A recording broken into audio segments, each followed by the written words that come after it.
Hello and welcome. So I think it's been a minute since I've streamed on a Sunday. I also think it's been a minute since I've covered a research paper, but I've been planning to cover this paper for a while. But you know, I've been focused the past few weeks or a couple of months on getting back into streaming. Doing the biochemistry lectures, which again that should be weekly, hopefully for the foreseeable future. Although again, doing them solo. Well, yeah, pretty much today is, I guess, maybe going back to my roots of covering science and research. Going to be covering a research paper on chronic fatigue syndrome, which I think is pretty cool. It's pretty much an exclusively biochemistry paper. Well, it's published in the Journal of Biochemistry. So yes, it's pretty much. Oh wow! Thank you so much, Bob Marley, and welcome. Thank you so much for the support. Super appreciate it. Hope you're doing well and enjoying, I guess, your last month or so of summer vacation. One moment. But yeah, pretty well, and also one of my original supporters, longest lasting supporters, Bob Marley, super appreciated. But yeah, getting back into the swing of things of streaming, okay, where pretty much, again, I'm trying to at least aim for twice per week now, moving forward. At the very least, the biochemistry lectures once a week. And well, it's Labor Day a weekend, at least in North America. I don't know how popular, or I don't know how widespread Labor Day is. I think it's just United States and Canada. Well, since I think it's a holiday, I think devoted to the labor movement in the United States. So yeah, I guess it would only be, well, it is just, I think, slowly migrated up to Canada. But on that note, okay, getting back into covering science and news and the weekend and Labor Day weekend. There's been some interesting research, okay, published recently about, you know, the so-called weekend warrior. Yeah, I'm pretty sure. Like, I've looked it up multiple times and I always seem to forget. But I think Labor Day is literally just devoted to the labor movement in the United States. Yeah, the American labor movement. Which, even though it's literally, whatever it was, its roots are in the United States, pretty much exclusively, for whatever reason, here in Canada, we celebrate it. And generally speaking, it's, you know, it's like the sign of school starting, as in typically, you know, pretty much for most universities here in, I think, Canada, they start pretty much the day after Labor Day. But since it's the weekend, and, you know, we call it the long Labor Day weekend, you know, maybe some science and research about the weekend. Oh, and also as an update, okay, my Substack is officially made public.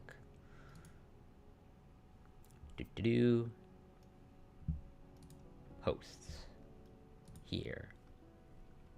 Oh, whoops. I just want to open it. Well, whatever.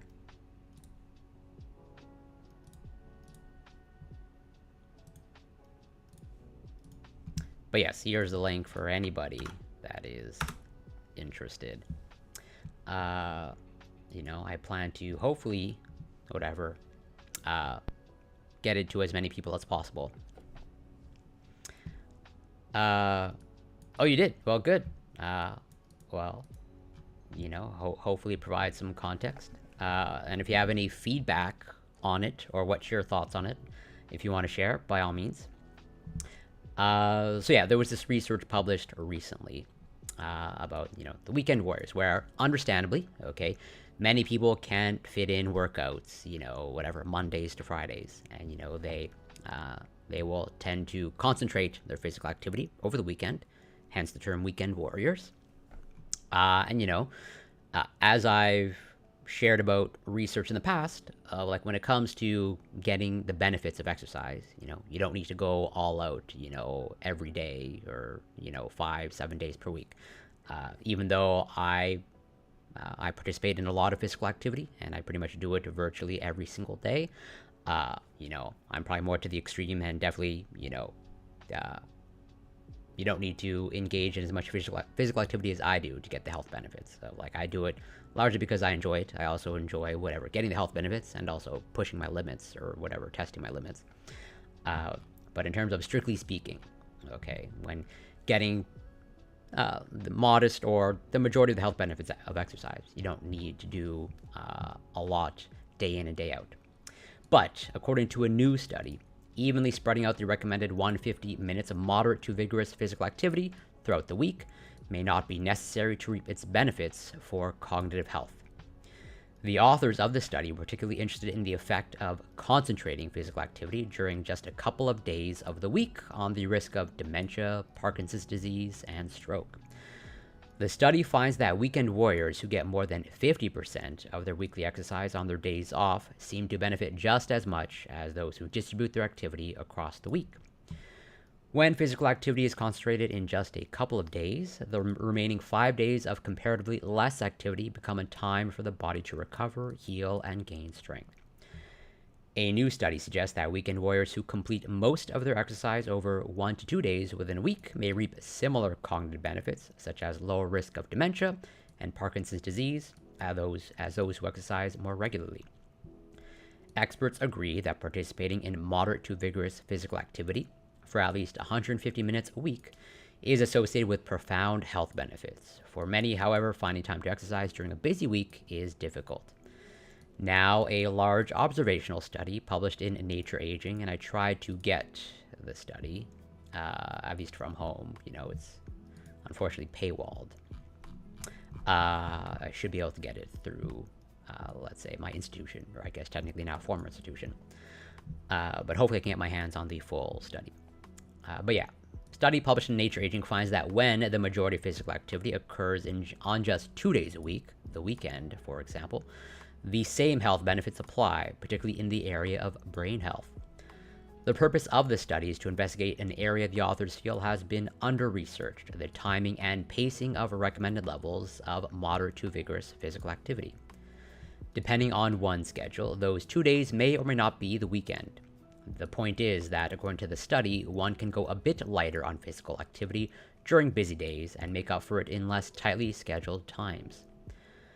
The investigation was conducted by researchers in China who analyzed data from 75,629 people in the UK Biobank. This is a popular source of data. This comes up over and over from studies using this whatever cohort or this particular population in the UK Biobank. The average age of participants was 62. One unique feature of the study was that about 100,000 of the participants wore fitness trackers, which provided researchers with objective measurements of activity levels. The authors of the study divided individuals into 3 groups: inactive people, who did not meet the recommended 150 minutes of moderate to vigorous physical activity per week; regularly active people, who spread their 150 minutes of moderate or vigorous physical activity evenly throughout their week; and then the weekend warriors, who got pretty much at least 50% or more of essentially their vigorous physical activity on 1 or 2 days, and the rest throughout the week.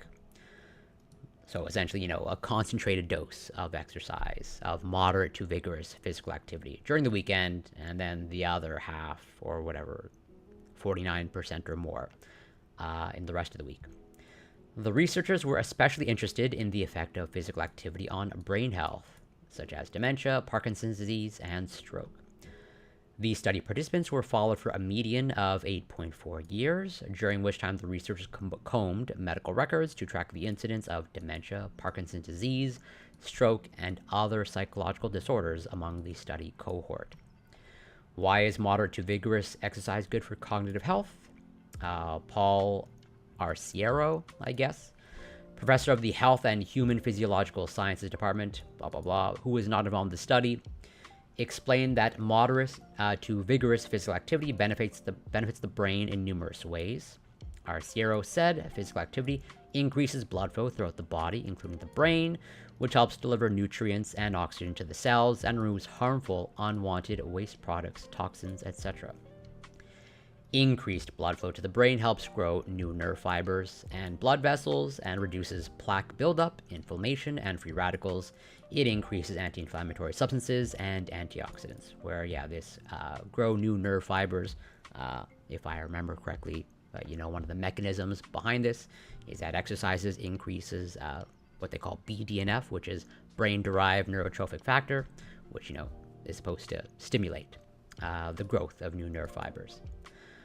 Arciero pointed out that in his own work with individuals of the same age as those in the study, moderate aerobic exercise 3 or more days a week resulted in improved cognition and blood markers responsible for nerve growth. Moderate to vigorous physical activity also releases opioids inside the brain to make us feel happier, euphoric, and content, he noted. And, I definitely experienced this, at least as far as I can tell, subjectively feeling. Definitely, I enjoy weight training and all that stuff. But also I definitely seem to experience, that runner's high. Of just after a good run, my mood is definitely elevated. I feel way more energized. And at least from what I can tell of other people that I speak with, even though runner's high seems to be common, there appears to be at least some subset of people that don't experience runner's high. Which I have my own thoughts on why that would be, but that's a different story. But either way, one of the reasons why I exercise a lot is because it tends to make me feel happier, euphoric, blah blah blah. Ryan Glatt, CPT, I imagine, is a certified personal trainer. I don't know what this abbreviation or acronym is. NBCHWC. Brain health coach. That seems interesting. Sounds like a made-up title, but whatever. I'm looking just because I'm curious. Ryan Glad is a certified personal trainer and national board certified health and wellness coach. All right. Interesting title. But yeah, senior brain health coach and director of the Fit Brain program at Pacific Neuroscience Institute in Santa Monica, was likewise not involved in this study. Physical activity may enhance mood through neurotransmitter modulation, yet the consistency and magnitude of these effects require further investigation, offered Glatt. For people already experiencing symptoms of dementia or Parkinson's disease, Glatt offered, activities like walking and Tai Chi may be beneficial, but the effectiveness varies significantly among individuals, and results are not universally assured. Why and when to use the weekend warrior exercise approach?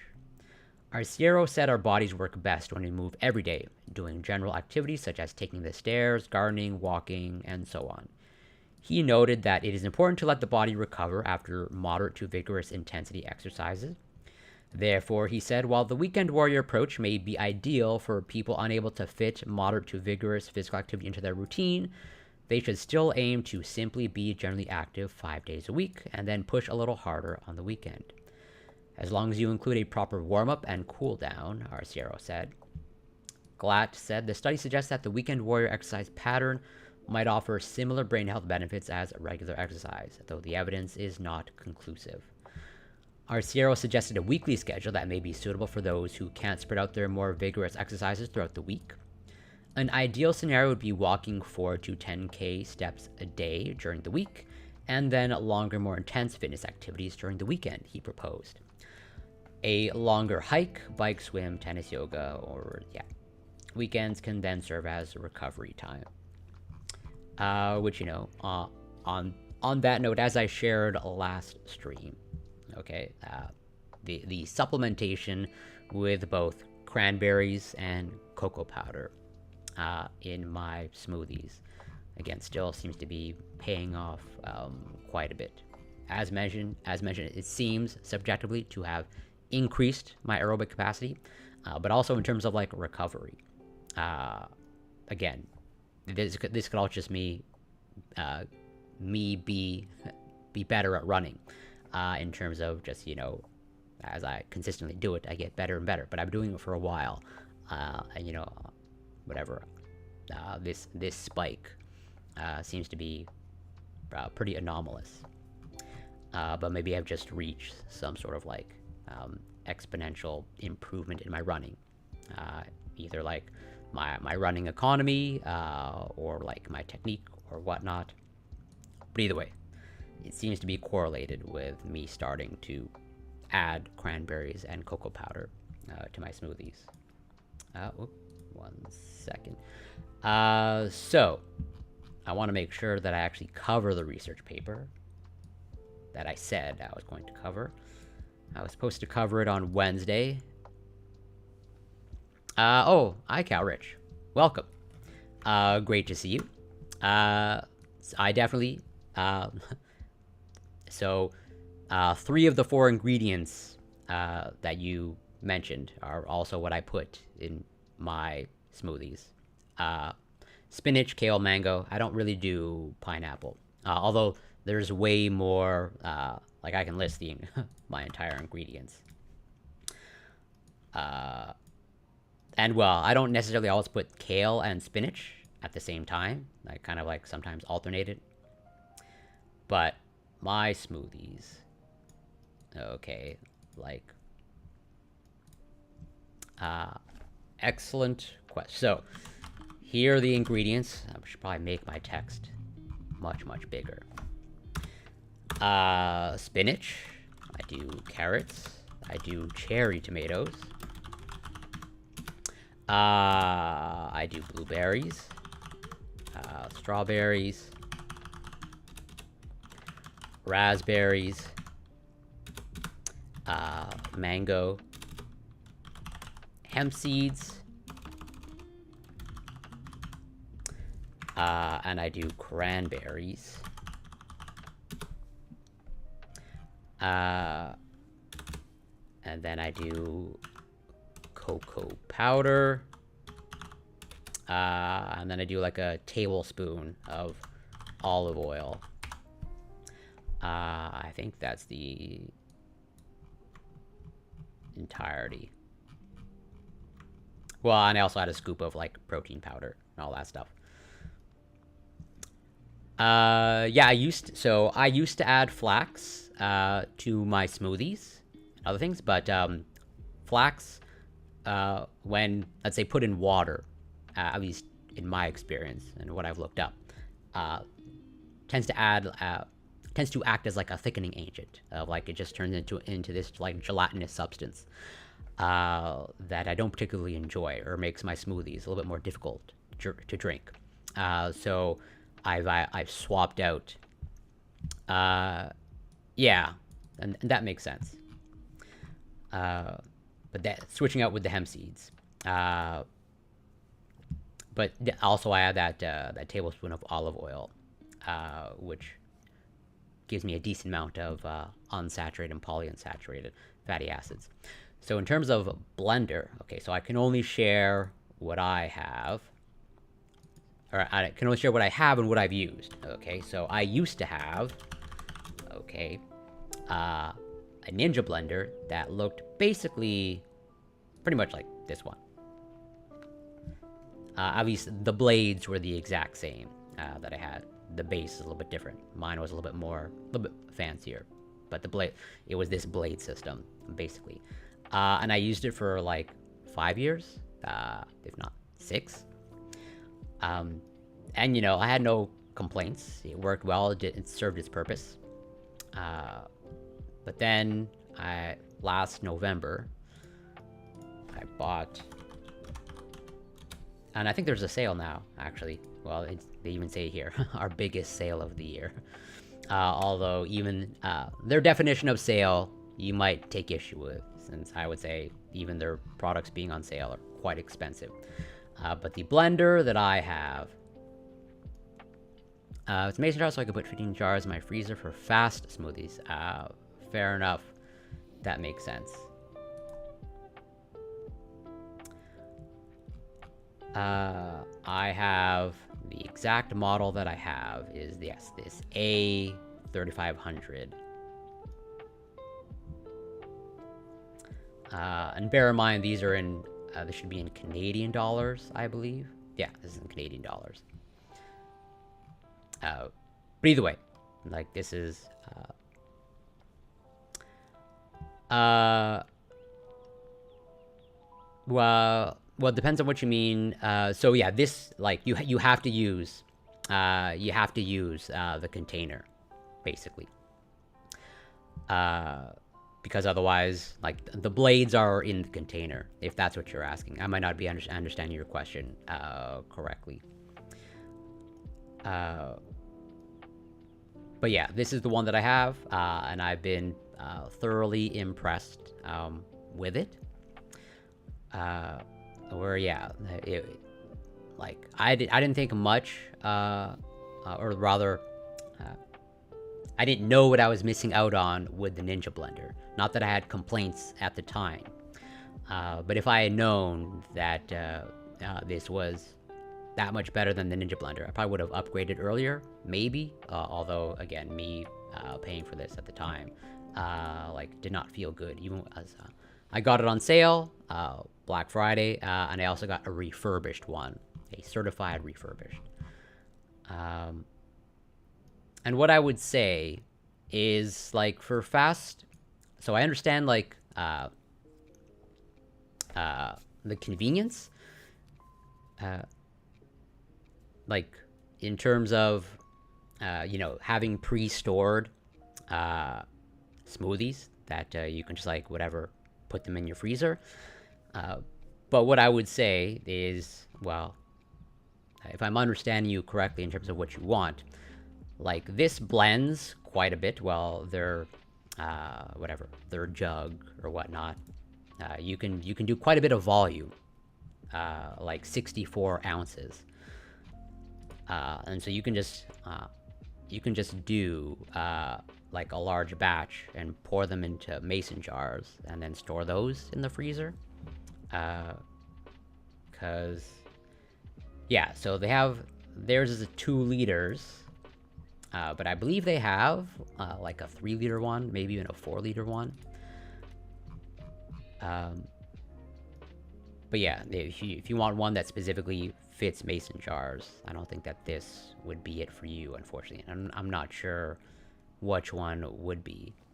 The only thing that I can say is, like, this is literally what I use virtually every single day, and I've been thoroughly impressed with, like, how good it blends, how smooth everything turns out. The Ninja Blender, like, again, was doing a fine job. Everything was smooth, but every once in a while, you know, I get this little clump of something that, you know, would not be the greatest.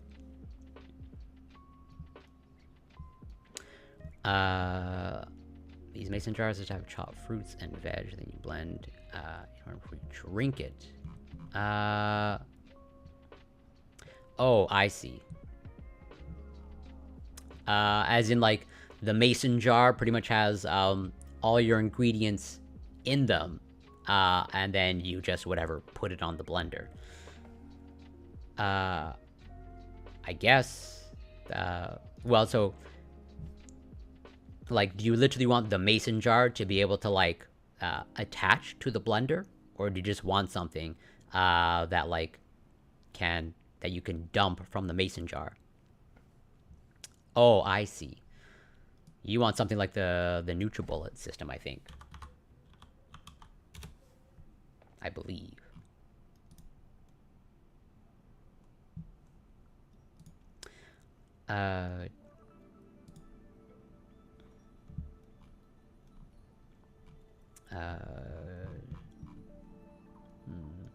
Juicer. Oh, they've since expanded.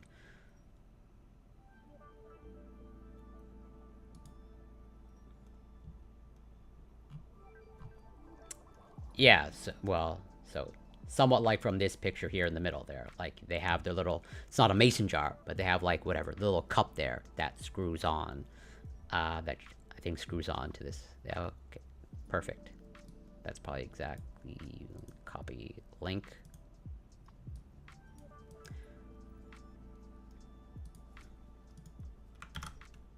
Oh, I'm not sure why it's not.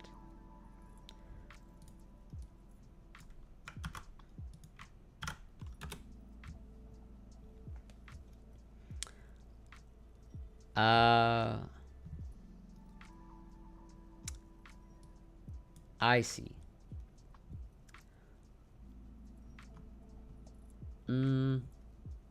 I'd be very curious how well it blends. I don't know if you've, well, since you're asking which blender, I'm assuming you haven't purchased this yet. And this is even in Canadian dollars, so whatever, this would just be like, whatever, 20 bucks American or something like that.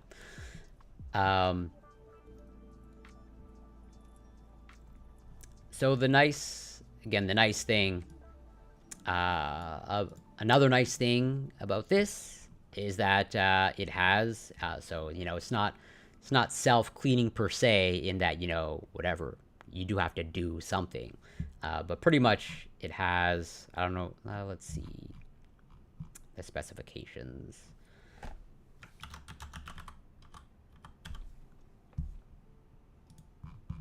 But either way, this has a cleaning feature. Pretty much, okay, my cleaning process is, once I'm done, okay, blending, I empty out, you know, the remnants of the container into my sink, and I rinse it out with just water for a bit, pretty much, you know, clear it out, and then I fill it about halfway to, you know, a third of the way filled with water. I add a few drops of dish soap, okay, and then I blend it, and this, I don't know if you probably can't see it, but this has like a cleaning feature button. The one on the far right, okay, is little bubbles there. That's a self-cleaning, in the sense that it's their cleaning setting for the blender. And so I press that, it does its thing for about 35 seconds, or if not exactly 35 seconds to 40 seconds. Um, and then I take it off, rinse it, and I'm essentially done.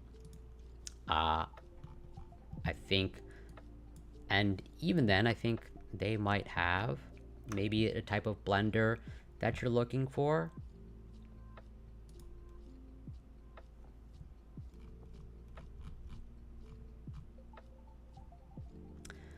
That might be a little bit not as expensive.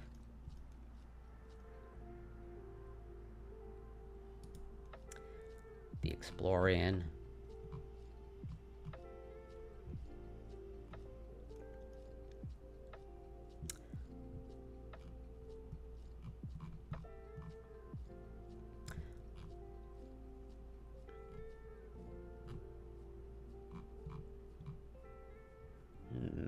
Maybe not. I mean, again, I'm biased because I own one of these blenders, but yeah, everything that I've thrown at it, it is handled like really well. And like, I'm assuming you haven't tried this blender out, but let's just say if you're you, I'd be curious, or let's say I'd be skeptical on like how it can actually handle frozen stuff. Like the size of the blades and like this much power, you know, I'd be suspicious on whether it can actually blend frozen stuff. But I mean, it says makes quick. Well, I'm assuming that they mean like fresh. I don't know that you're being lazy. Like, I think you can still save time in a way. Of like just doing a large batch and then, you know, pretty much instead of you taking the unblended frozen fruit from the freezer, like blend the fruit and stuff in giant batches and then freeze the actual smoothie. Because I mean, I think it works out the same way. And if anything, there are little products.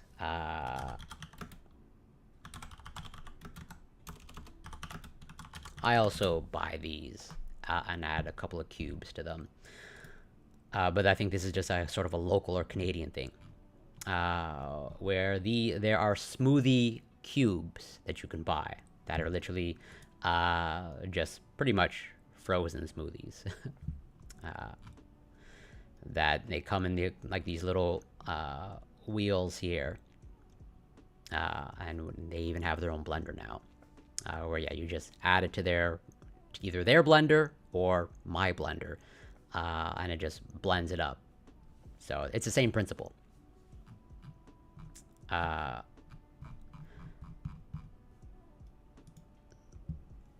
I mean, well, at the end of the day, assuming you haven't bought this already, like you can try this out. You know, not much lost in terms of, again, this is like whatever, $20-$25 American. But yeah, all I can say is like I've been thoroughly impressed with the Vitamix. Yeah, I mean, I would say give it a shot. You know, like worst case scenario, you've lost, you know, $25. Okay, which I understand that's still money, as opposed to like, well, yeah, there's a huge barrier to entry for this one. But I think they have a really good return policy, I believe. Like, I don't think there's anything really stopping you.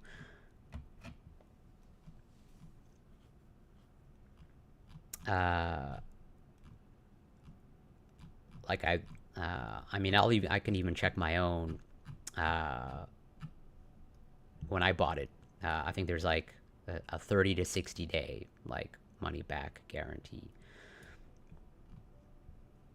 So if that's the case, I would encourage you to try it.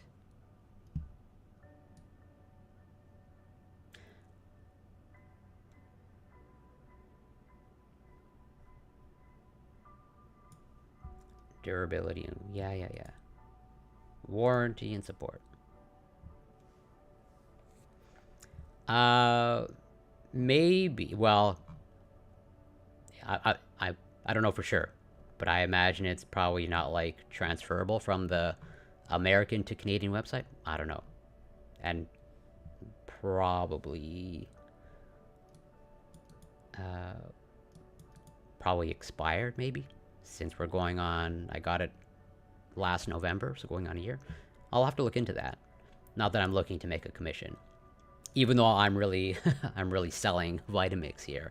But this is really this is purely customer satisfaction generated. Whereas since it's on sale now, I'm wondering what other sales. I wish. I mean, I would gladly take a Vitamix sponsorship. Where like it's definitely not necessary to get the type of blender that I got. Okay, like I went above and beyond just for all the bells and whistles. Okay. Where something more modest like this that appears to be on sale might be, or the Venturist or whatnot.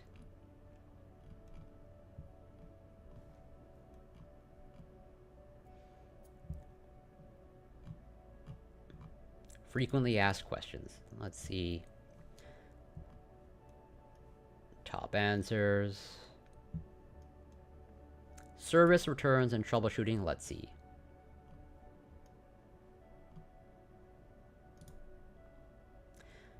Return policy.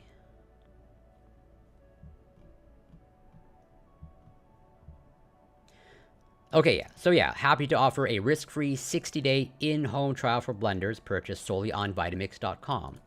Through the Vitamix Household Customer Care Center or Vitamix Direct Shows. If you're not completely satisfied, simply return it within 60 days. For a full refund, we will even pay for return shipping. Vitamix stands behind its products, and our commitment to your satisfaction is our top priority. Well, yeah, like I'm just a Vitamix shill at this point. I'm reading directly from the website. So yeah, given the fact that you have this 60-day risk-free trial, I would encourage you to give it a try. And even then, if it's between 61 and 90 days, there's a whatever restocking fee, and I guess the restocking fee goes up and up. Yeah, the analog switches are nice, but I've again the little wheel that I have to make adjustments on my Ascent. Yeah, that so. That 5200, I think that was while I was in there.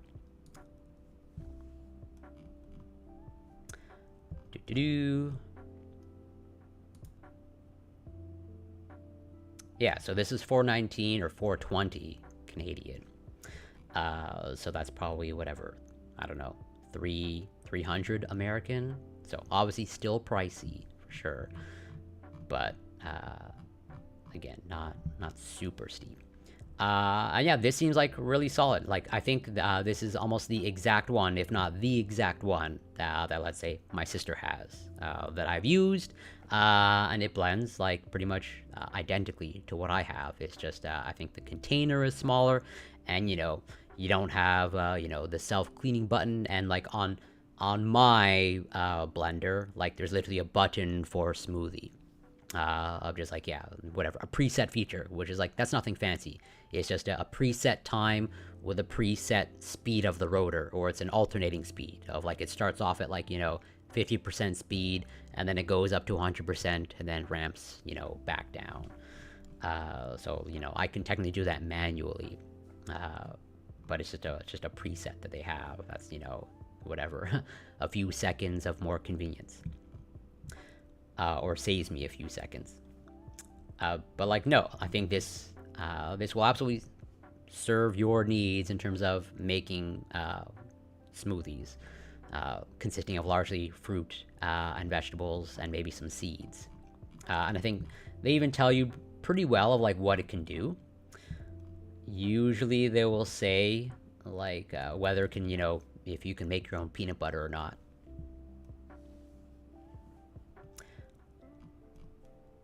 Yeah, exactly. And since it's on sale, and since you have that money back guarantee, 60 days, I would encourage, and the the customer reviews, I think are pretty legit.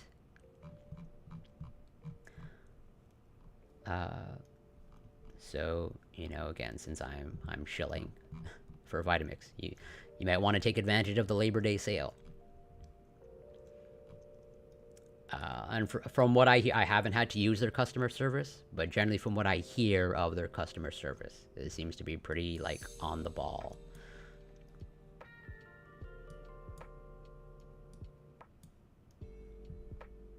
Yeah, I think this will do. I mean, I think at the end of the day, like this blender can do virtually everything my blender can do. It's just like you gotta manually control things. That's about it.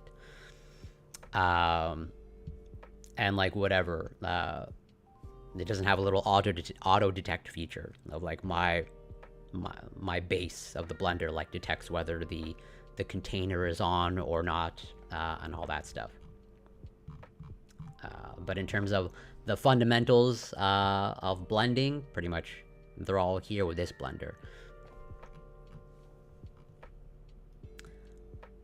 So yeah, I would encourage you, given my experience of like I said, I pretty much have a lot of experience now with two blenders. The Ninja blender, which totally I was satisfied with, no real complaints. But then once my world was opened to Vitamix, oh, interesting. Well, I mean, there you go.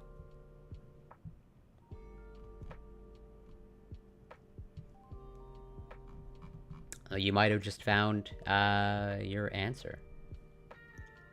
Or maybe even Vitamix themselves have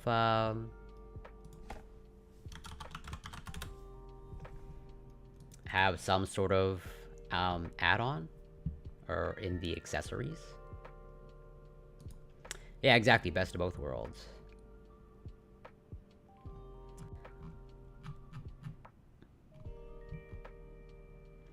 They have some sort of immersion blending jar. Obviously, again, pretty pricey. I don't know.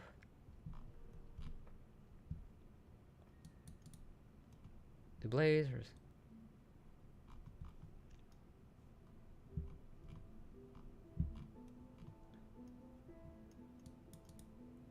Okay, well, yeah. So, well, obviously, this is like way more expensive than although again, bear in mind this is Canadian, so it'll be slightly cheaper in American dollars.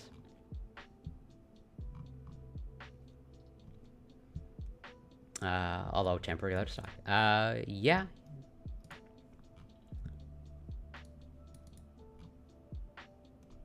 So I think Vitamix does essentially have what you are looking for. But I would encourage you to try. Just make large batches, and then just you can disperse them. Yeah, and the colors too. Like they have pretty much just about all the colors or whatever. They have the red ones look nice, and they literally have like ones that are like not literally gold plated, but have some sort of gold and silver finish. Mine's just pure black. So, since they're on sale, and since you have that money back guarantee, I think you have really solid reasons to at least give it a try. And then maybe your world will be open to the possibilities of Vitamix. And I'd be curious in terms of like how you feel about it. Like, does your experience match mine? And are you as satisfied? I mean, at the end of the day, like, I don't want to hype it up too much because then you might be disappointed, but I don't think you will be.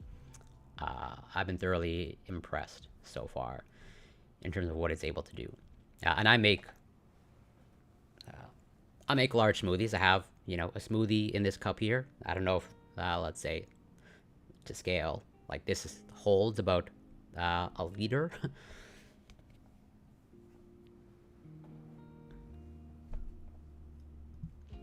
I think the downside is just like the manual adjustment. Like, that's it. I think you can still make your own peanut butter or nut butters. And like, pretty much, well, actually, I'm sure. Yeah, if you really only want smoothies.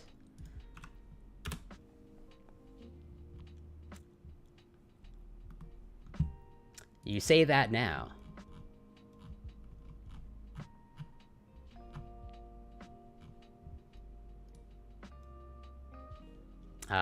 Even I only bought it for smoothies.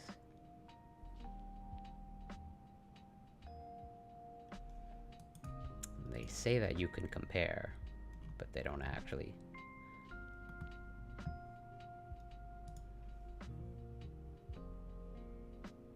Oh, well, there's a YouTube video here. Well, yeah. You know, whether this actually matters or not. Obviously, the 5200 is going to be much smaller. Like, yeah, mine is quite large and sizable. The base is heavy. You know, if anything, that's a win for the 5200. Live in a home with a family. Yeah, secondary off switch.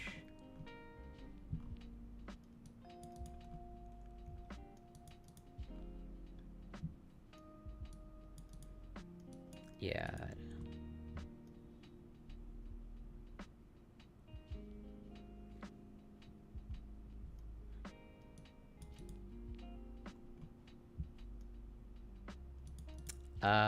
Now it feels okay. Containers. This probably seems more relevant.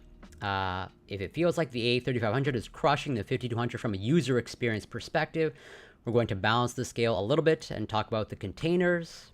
And I'm not talking the shape, wide versus narrow. We'll get to that in a second. Look at the A3500's handle. It's just an extension of the container, whereas the 5200 has this lovely rubber grip. But that's not the only rubber versus not difference. Look at the tops. The 5200's top is a rubber, sort of, squishy top with a plastic plug. The A3500's top is made of the same material as the container, that Triton clear plastic. Yeah, easier to clean than the other. But the A3500's top is the only one that clicks when it's secured in place, and this all but limits the chance of you turning on your machine with a container full of ingredients and having a smoothie volcano eruption. Oh, the 5200 apparently is what top chefs use. They don't care about this final point about the 5200's container, and that it's not dishwasher safe. Okay, so maybe that's relevant.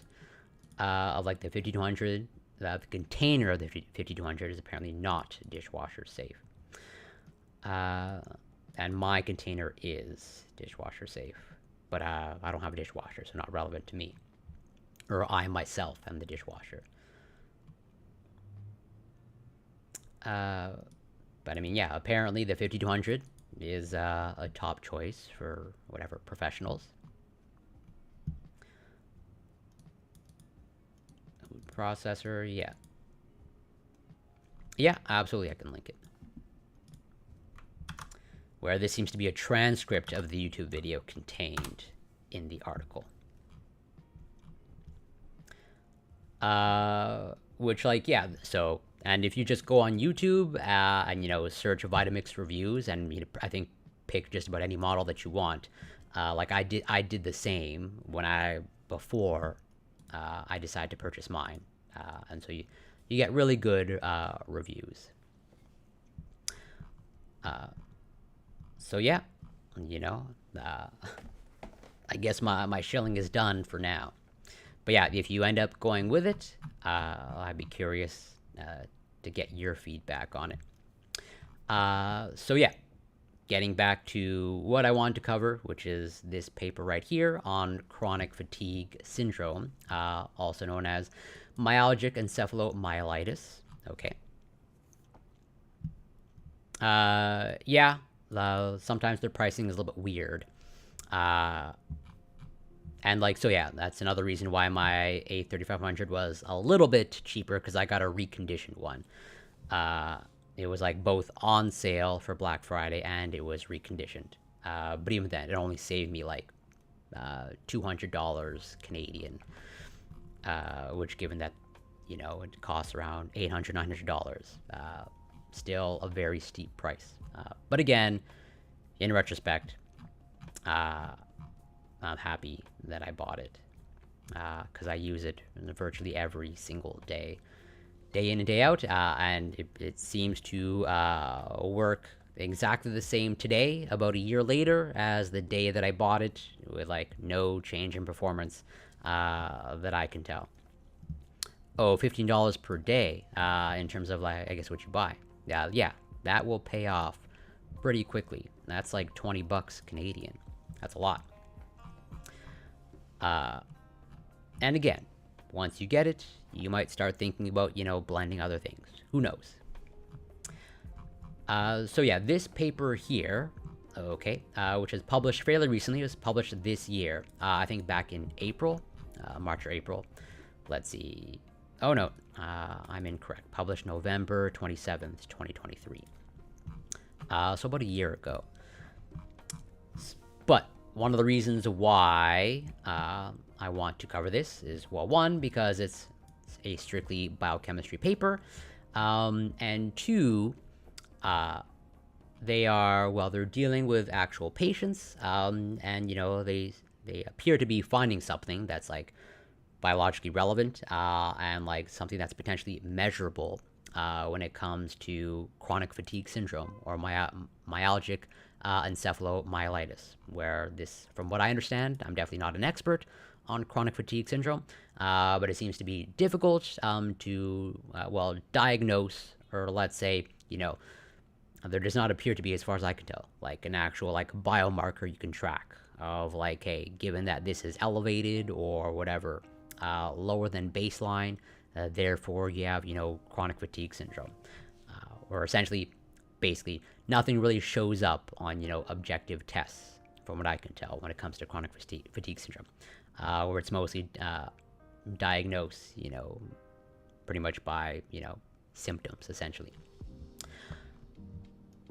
And this aspect of catalytic antibodies, another reason why I wanted to cover it, because when it comes to antibodies, okay, antibodies, generally speaking, don't do anything in terms of, well, they don't typically carry out catalytic functions, okay?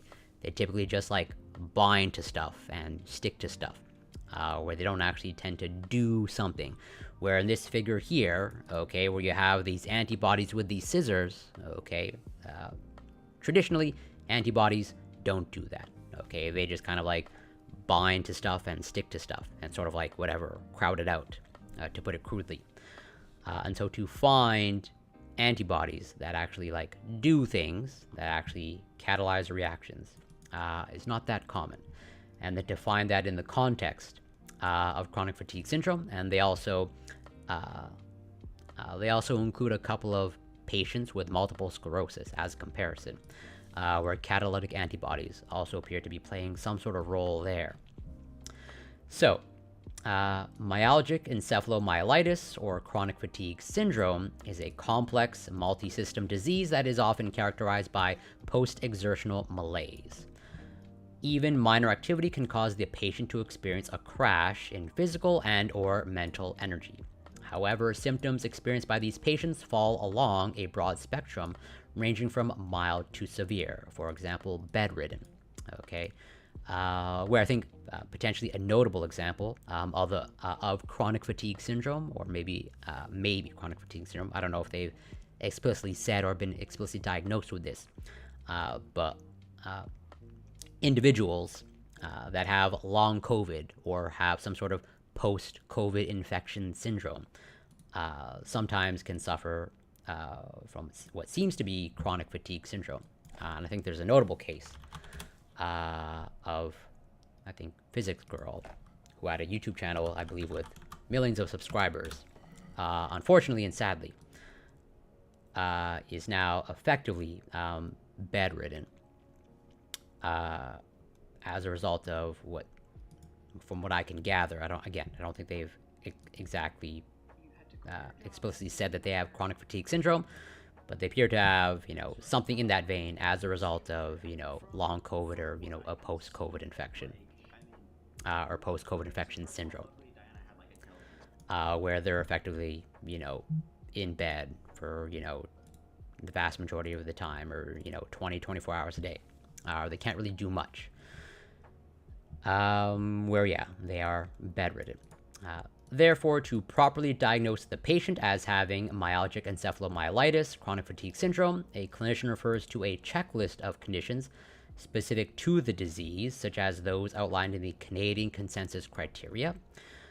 For example, the CCC considers a patient to have myalgic encephalomyelitis, chronic fatigue syndrome, if they present with symptoms of reduced energy levels, post-exertional malaise, interrupted sleep patterns, muscle pain and weakness, as well as 2 or more autonomic, neuroendocrine, and immune manifestations.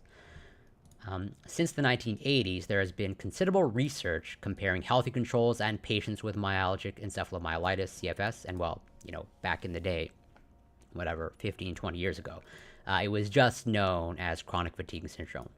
And 20, 25 years ago, it was highly controversial, where it wasn't even seen as a legitimate thing, or, I think some doctors thought that these patients were faking it, or people thought that they were faking it. But, as more and more research has come out, and, it's been given, a more formal name in terms of myalgic encephalomyelitis, I think that's only occurred in, the last 10, 15 years or so. But, as more and more research comes out, there appears to be, there's something physiologically occurring that we can measure now. At least that's what it looks like when it comes to chronic fatigue syndrome. Still seems to be difficult to diagnose and really understand what's going on there. But pretty much, the more we research it, the more we tend to observe that there's actually something here that's occurring.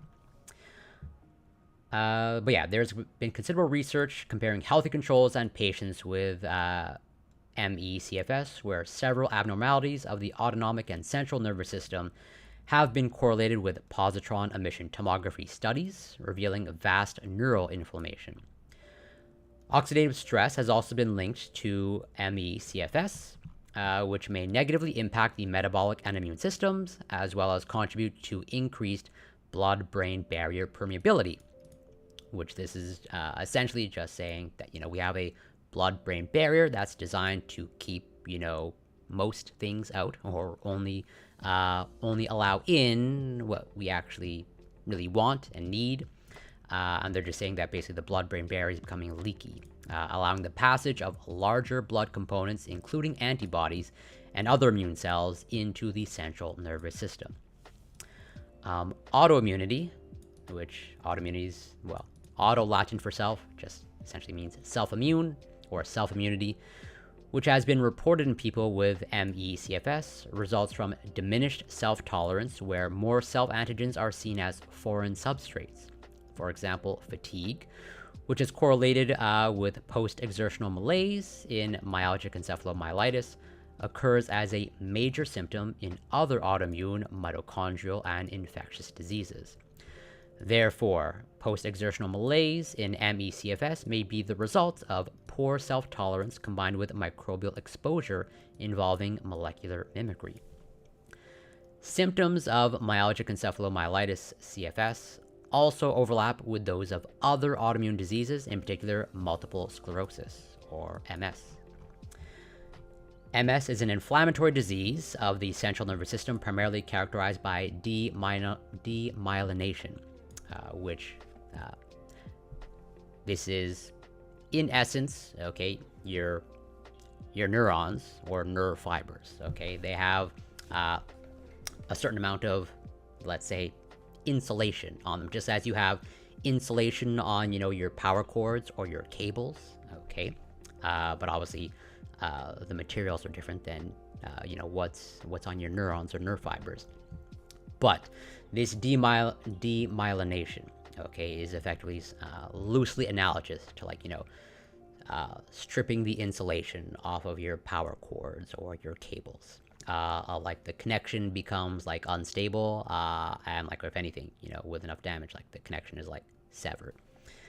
And this is basically, the insulation, so to speak, on your neurons and nerve fibers is pretty much being destroyed, and actively destroyed, by your own body for reasons that we don't quite fully understand. But yeah, you have this layer of insulation called myelin, the myelin sheath on your neurons. That provides a certain amount of insulation to the neurons and nerve fibers. And your body, or at least in the case of multiple sclerosis, okay, the body is actively destroying that. And so the connections, okay, pretty much get messed with. And just as, like, again, if you take away the insulin on your cables or power cords, the connection becomes way more unstable. Which is the breakdown of the myelin sheath, leading to impaired signal transmission along the axon. Here, myelin basic protein, or MBP, which maintains the integrity of the myelin sheath in the healthy central nervous system, dissociates from the membrane during citrullination. As a consequence, myelin basic protein and its fragments are then free to enter the cytoplasm, general blood supply, and cerebral spinal fluid, where they can trigger an autoimmune response. Okay, so this myelin basic protein, okay, so under typical healthy circumstances, okay, it essentially, protects that myelin sheath, that insulin along those neurons or nerve fibers, okay, specifically at the axon of the neurons. But in the unhealthy, scenario, it dissociates from the membrane during citrullination, okay, where basically, as a result of this process, which I don't really want to get into details of, but basically, the myelin basic protein and its fragments are then free to enter the cytoplasm, general blood supply. So basically, they're not staying where they're supposed to be staying. Okay, where essentially this myelin basic protein is getting to a place where it's not typically supposed to be getting to. Okay, and then as a result, okay, they can trigger an autoimmune response, or basically it appears to be getting access to a place where it's not supposed to have access to. And this appears to be driving this autoimmune response. So, demyelination may also be a common denominator with ME/CFS, where some patients experience symptoms of muscle pain and weakness as a result of diminished nerve function, which, muscle pain and weakness is also a symptom of multiple sclerosis, because, again, their neurons, or at least the protective layer on the neurons, is being, actively destroyed. To strengthen this idea, there are several reports of abnormal brain magnetic resonance imaging studies in patients with ME/CFS. Based on images with white gray matter hyperintensities and cerebral atrophy, Cook et al. Found that ME/CF patients had a higher level of physical impairment, motor and cognitive functions, compared to patients with normal MRI scans. Furthermore, there is a growing body of literature on COVID-related research post-pandemic, for example, long COVID, that makes a strong connection to ME/CFS, and that's what I was alluding to with, again, Physics Girl, where, again, I don't know if she's been actually diagnosed or if she said she has chronic fatigue syndrome, but either way, she appears to have, basically no energy and appears to be bedridden. This suggests that COVID-19 infection may act as a precursor trigger for ME/CFS. Demyelination, in particular, which has been reported numerous times in cases of COVID-19, may play a larger role in neurological related symptoms in patients recently diagnosed with ME/CFS. One contributing factor to demyelination may be catalytic antibodies, also called ABZymes, which is a portmanteau of antibody plus enzyme, where typically, enzymes are a separate thing, where enzymes, they catalyze reactions, to put it loosely speaking, they speed up chemical reactions in the body, or in in vitro chemical reactions. But then antibodies, you don't typically find antibodies with catalytic activity or enzyme activity, like the ability to do something and carry out a reaction, where again antibodies just tend to stick to things, so to speak, or bind to things. But you have these catalytic antibodies, or ABZymes, that specifically target and digest myelin basic protein. While ABZymes are nearly indistinguishable from the typical antibody structure, they exhibit protease-like activity. Okay, and protease-like activity is just fancy terminology for whatever, cutting proteins. That's why, or breaking down proteins by chopping them up into little bits and pieces. That's why they have this figure here at the beginning of the paper of like this antibody with some scissors. Of like, it appears like this antibody is acting like a protease, as in chopping up another protein into little bits and pieces, essentially degrading it. Yeah, so they exhibit protease-like activity, which can be naturally or artificially induced. For example, Jenks pioneered an engineered antibody to have catalytic properties through binding to a stable transition state analog. And then Schultz and Lerner further developed this research and became leaders in this specialty area of enzymology.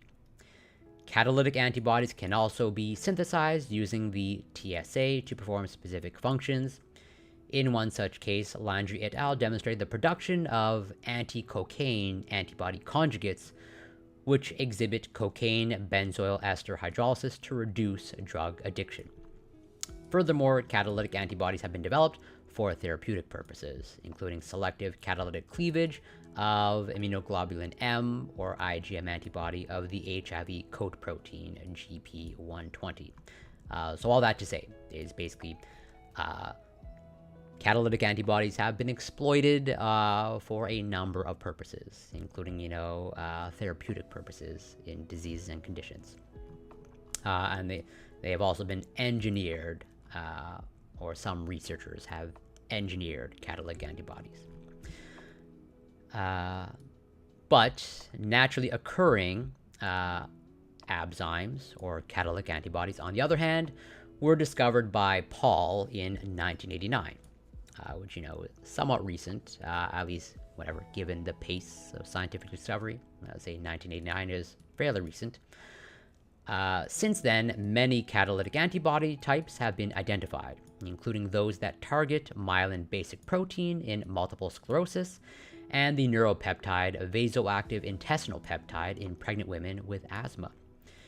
In addition to peptides and proteins, ABZymes have been shown to hydrolyze other substrates, including polysaccharides, this is just fancy terminology for sugars or carbohydrates, DNA, and RNA.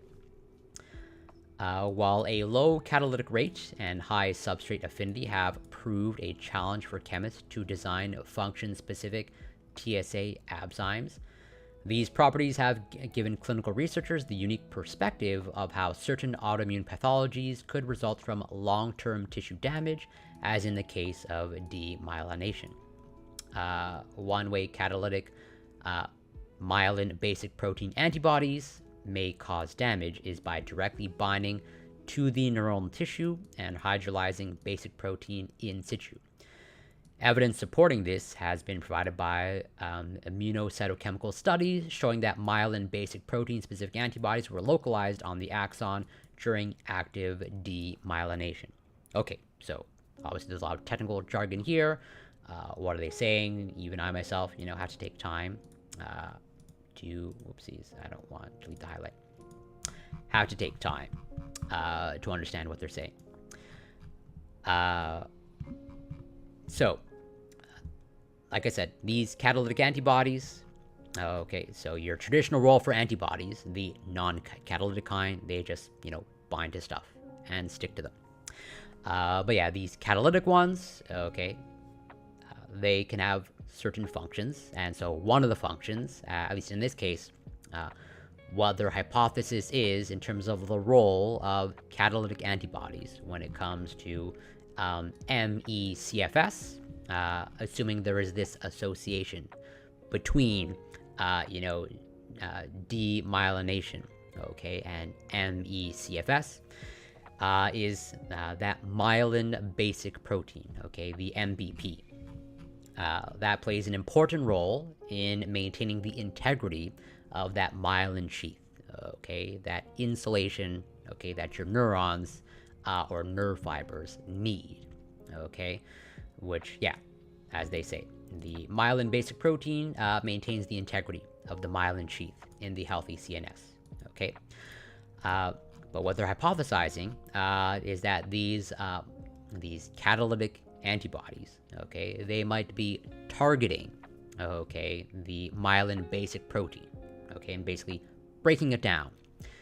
And so it pretty much acting like what's shown in the figure here, where replace, okay, whatever that orange, whatever string-like thing, it's cutting up the myelin basic protein, okay, and if these catalytic antibodies are cutting up that myelin basic protein, well, then the myelin basic protein is not there to maintain the integrity of that myelin sheath, okay? So these catalytic antibodies are sort of like indirectly promoting, okay, the breakdown of that protective myelin sheath. And the way that they're promoting that is by breaking down or chopping up that myelin basic protein.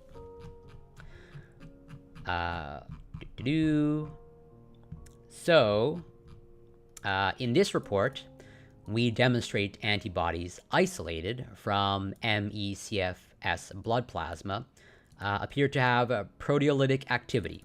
And proteolytic just means, again, fancy terminology for, breaking down degrading proteins. In this case, hypothesizing that myelin basic protein. The breakdown of MBP. Okay.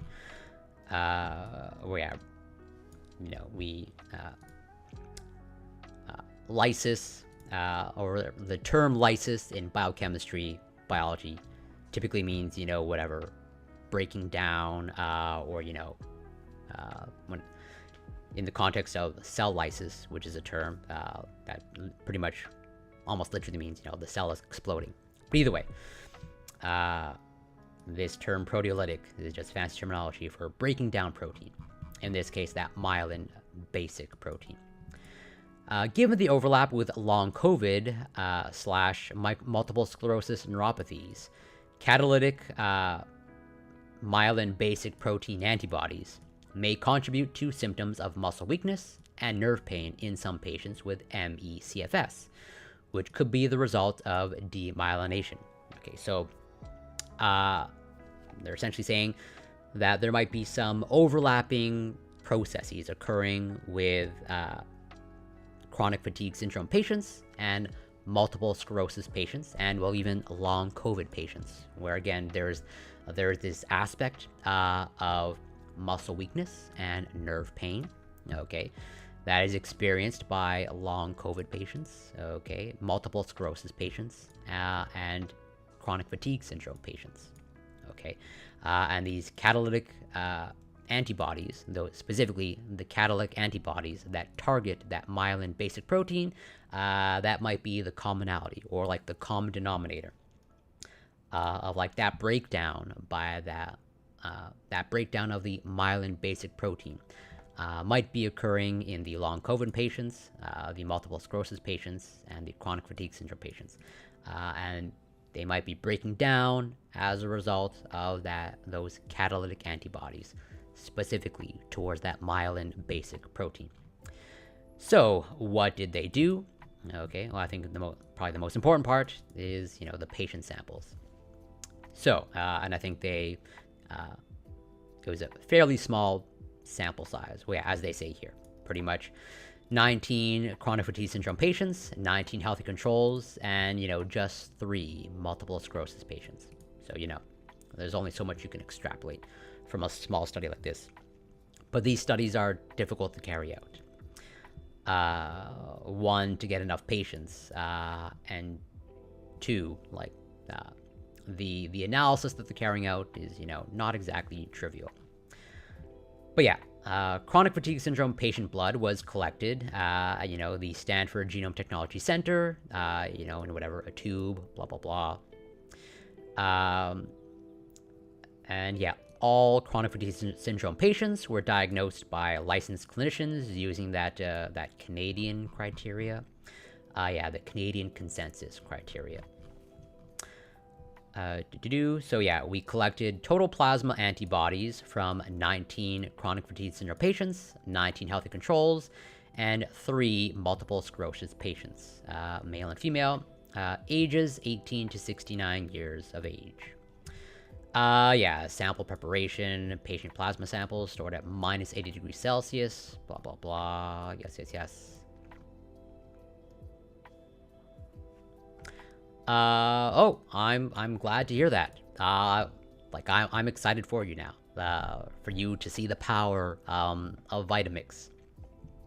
I should just add whatever a Vitamix logo at the bottom of my screen. And I think they ship pretty quickly.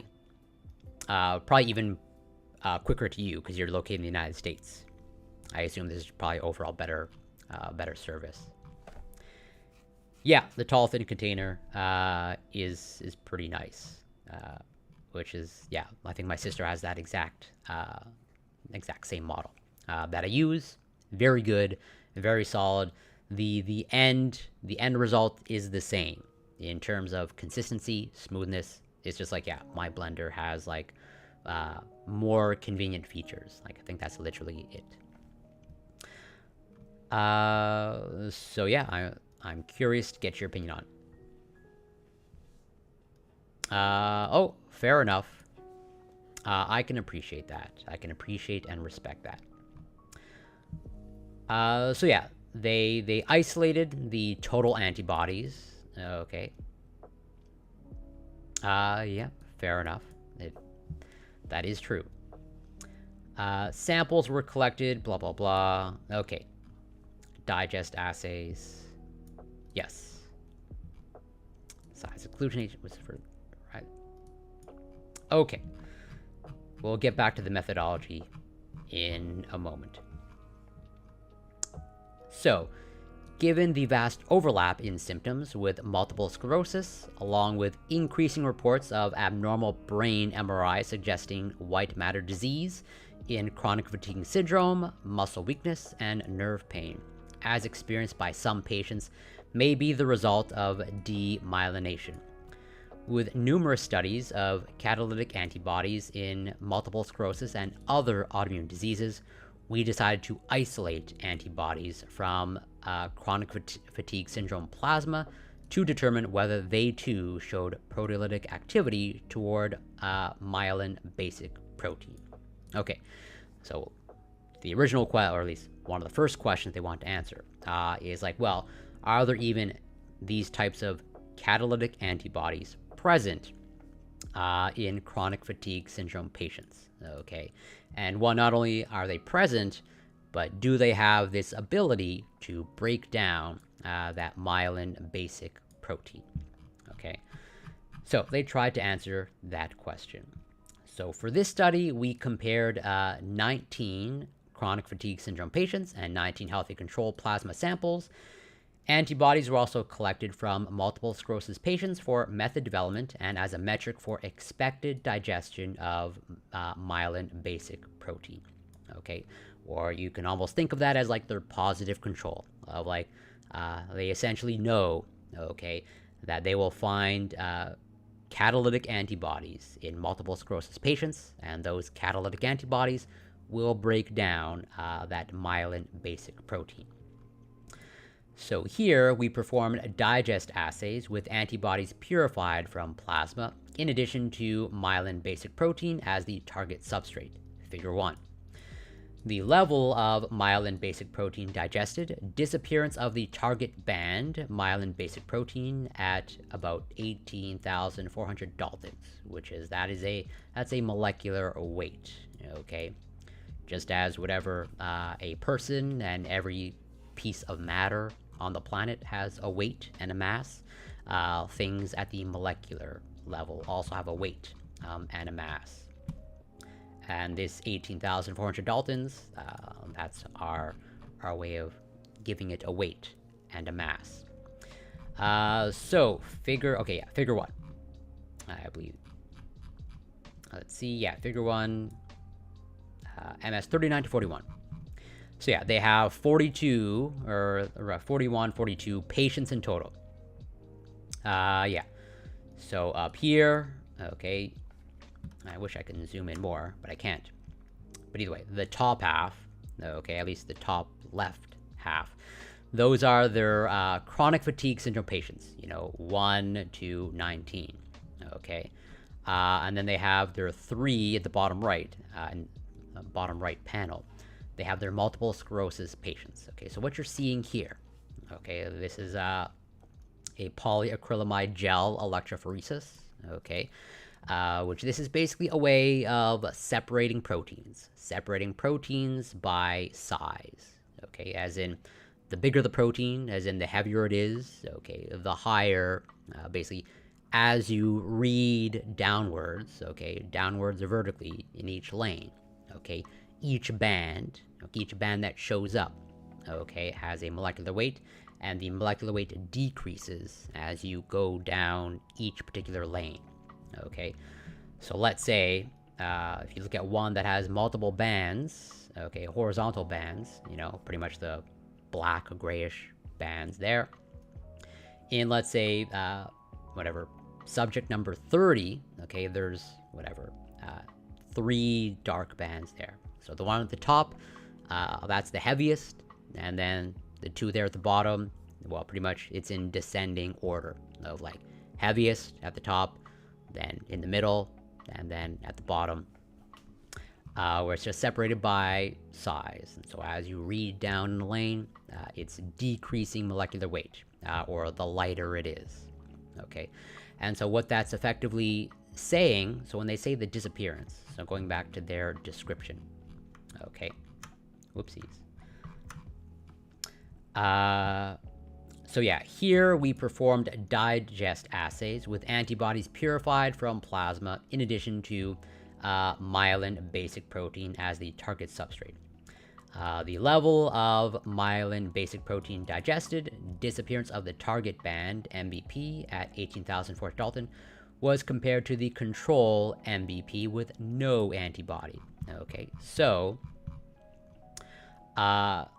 see here on the left. So yeah, obviously, as any good scientists should have when they conduct an experiment, they should have appropriate controls. Okay, and so on the far left, on both the top and the bottom panel, okay, in the lane that's labeled as C, that's C for control.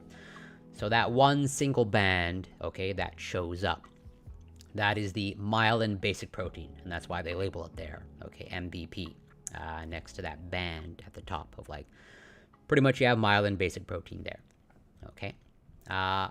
And so what they expect with the control is, like, well, the control, they know, or at least they're very highly confident, okay, that there are no catalytic antibodies proteins, no catalytic antibodies present, okay?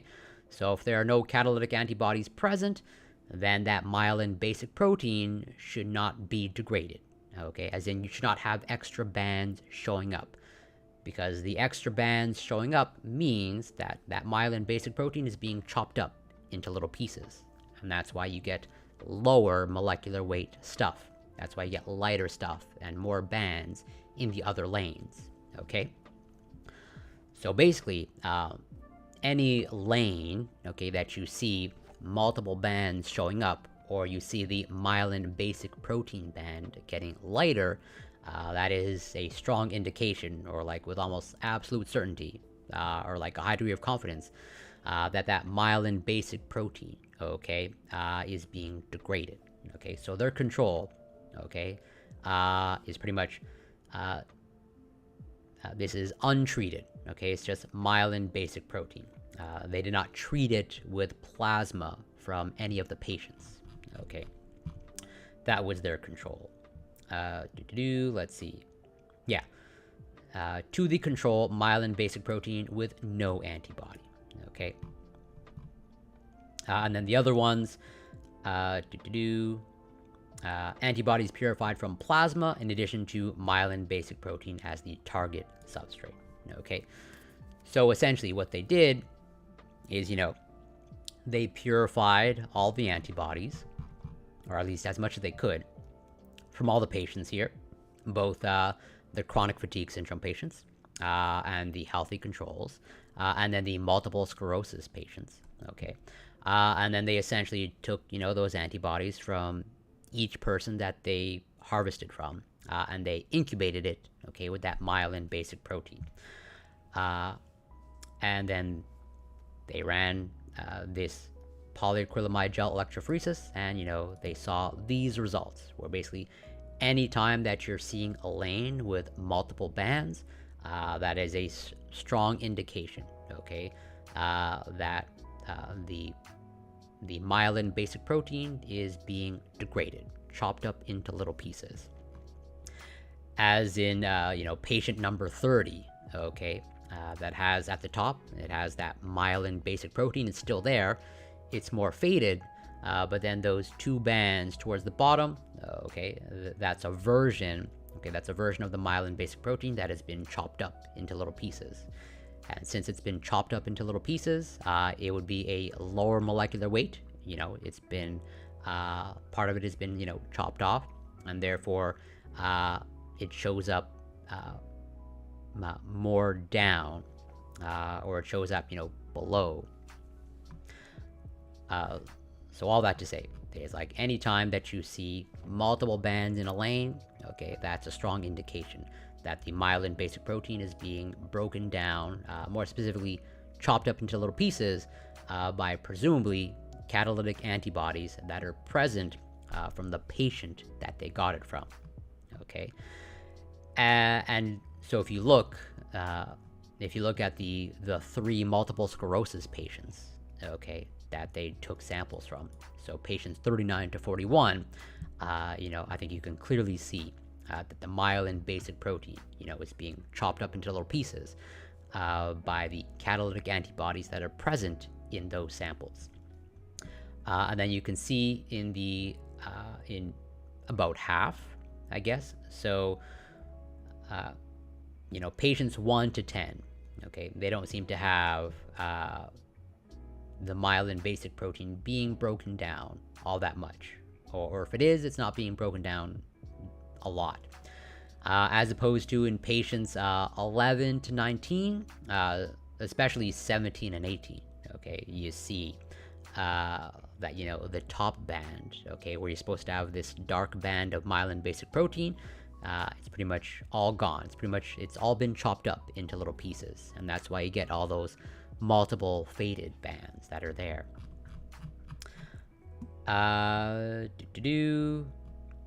So, within the chronic fatigue syndrome samples tested for this particular set, 47% showed to digest myelin basic protein, which is pretty much more or less what I said about half, which is patients 1 to 10, not really much going on.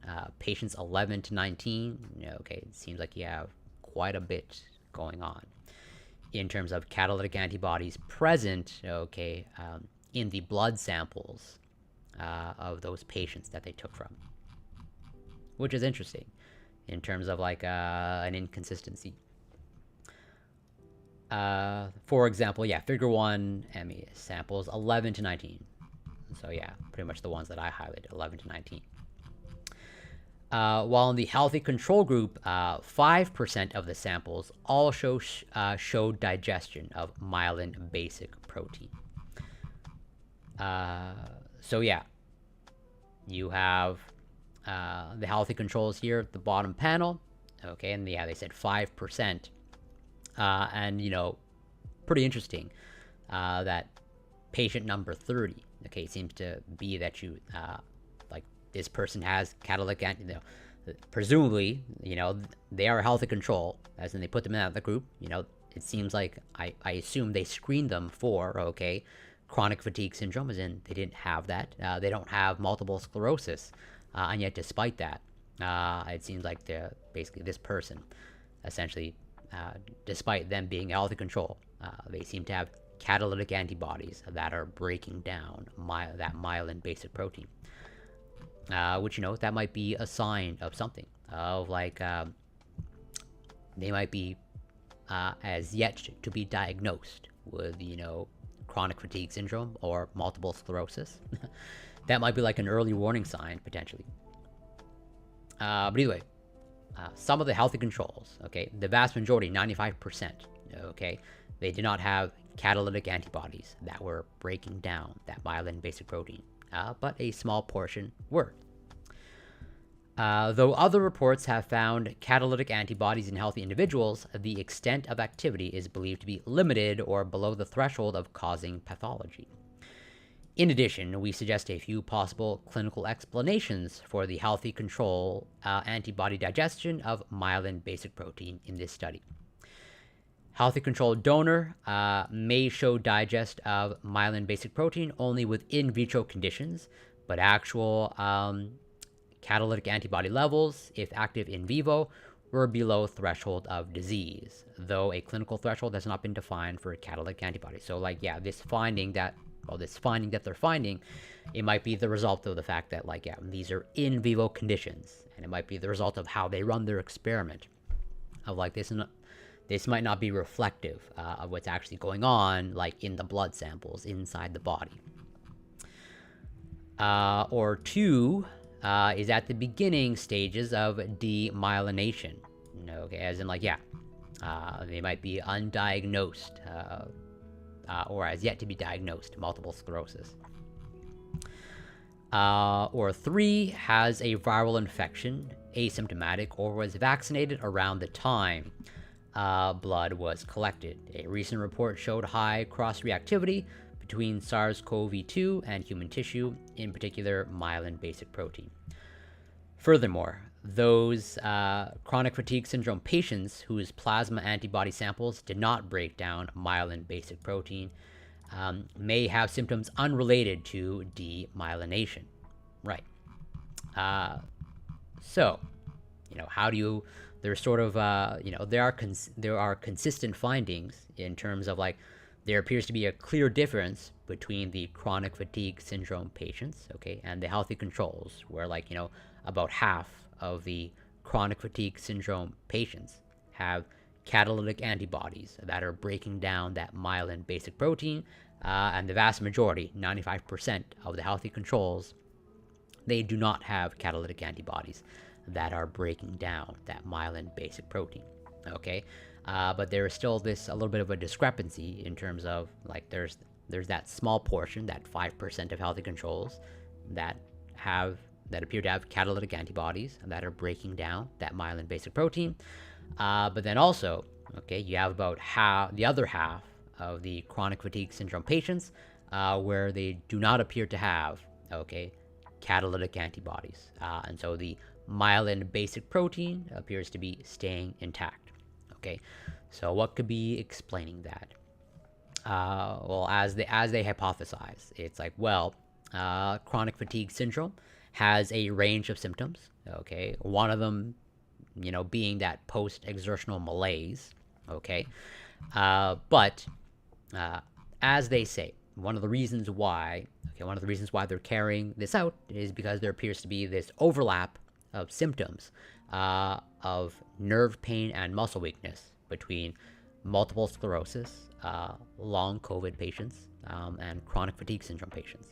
Okay, and so what they're hypothesizing is, like, basically patients 1 to 10. Okay, even though they have chronic fatigue syndrome, okay, they may not have the symptoms, okay, of muscle weakness or nerve pain, okay, and that's why they do not appear to have the catalytic antibodies that are breaking down the myelin basic protein of effectively. Okay, they have sort of like a not a different version, but basically the way that these patients are manifesting, or like the pathophysiology of the chronic fatigue syndrome of these patients 1 to 10 appears to be different, okay, than patients 11 to 19,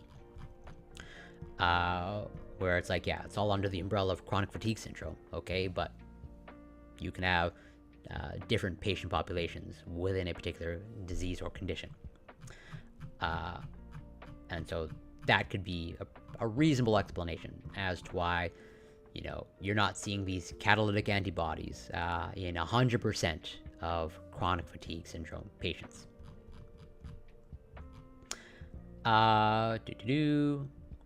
Yeah, and as they say, for example, they may be experiencing symptoms more related to general malaise and fatigue, as might be caused by poor energy levels due to oxidative stress and mitochondrial dysfunction.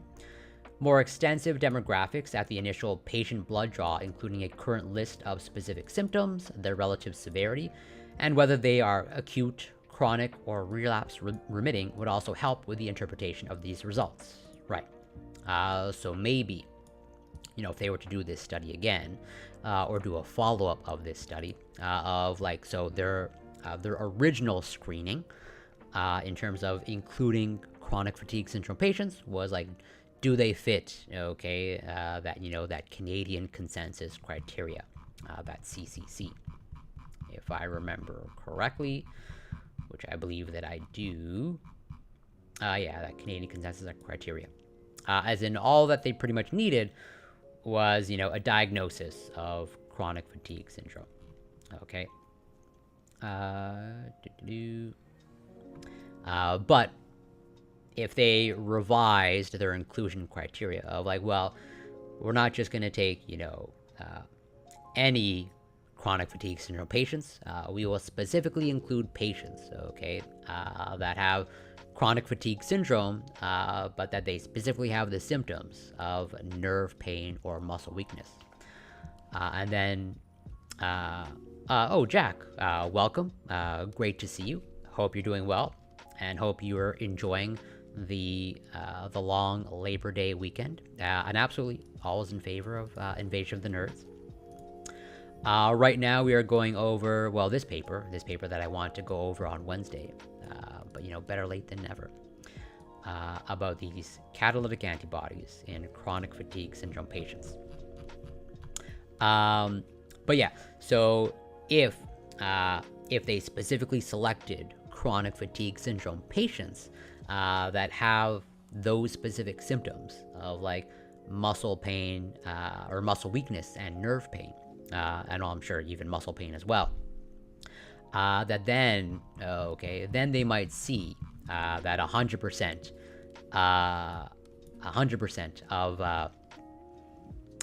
of their patient samples will have these catalytic antibodies. Good. So from what I obviously take what I say with a grain of salt because I'm not a clinician. But so from what I understand of diabetic neuropathy, in terms of like nerve damage with diabetes. So like for here, at least, let's focus on, I guess, multiple sclerosis, where it's like more specific and more targeted. Of like pretty much like literally the own body's immune system is like attacking parts of the nerve cells in multiple sclerosis patients. I appreciate the joke. So basically, when it comes to multiple sclerosis and any autoimmune condition, like your body's betraying you. Well, just as arguably with myself and my own condition, like my body's betraying me. My body is rejecting my digestive system for reasons unknown.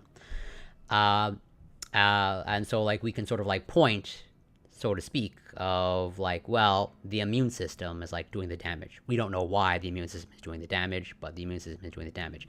As opposed to diabetic neuropathy, where, the nerve damage associated with diabetes, from what I understand, and essentially what was taught to me in terms of like the biochemistry, it's like, it's driven by the high blood sugar that's associated, or the hyperglycemia that's associated with diabetes. As in, there's multiple reasons why your body, your body under typical healthy conditions tries to regulate blood sugar.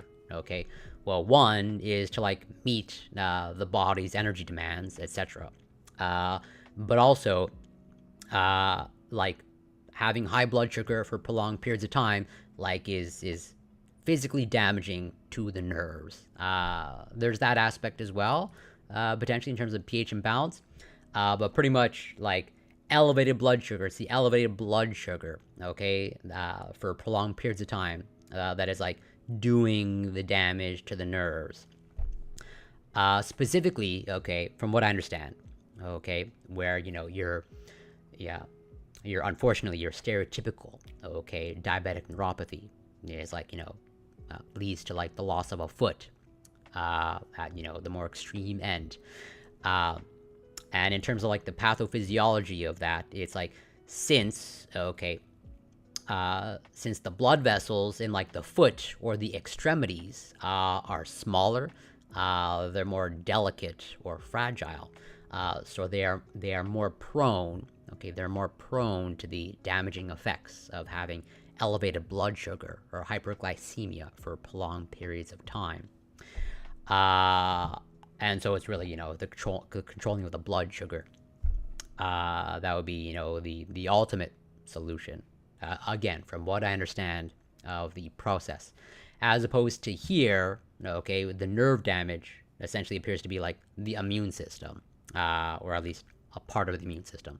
And so the key here would be regulating the immune system, or regulating that particular part of the immune system that's going off the rails. So all that to say is like I don't think it will be a benefit to you. Obviously, consult a doctor. But that would be my understanding of the different processes, and thus, this not being of benefit to you. Do hypoglycemia causes more muscle death? I'll take your that. I don't know. I mean, that intuitively makes sense to me. But I will gladly take your word for that. But also, I definitely hope that you're able to control your blood sugar. So, oh wow, that's super kind of you. I appreciate the commission. I'll take whatever I can get. Yeah, that's super kind and generous, and super grateful. But yeah, I hope that your blood sugar is, being or at least monitored and controlled.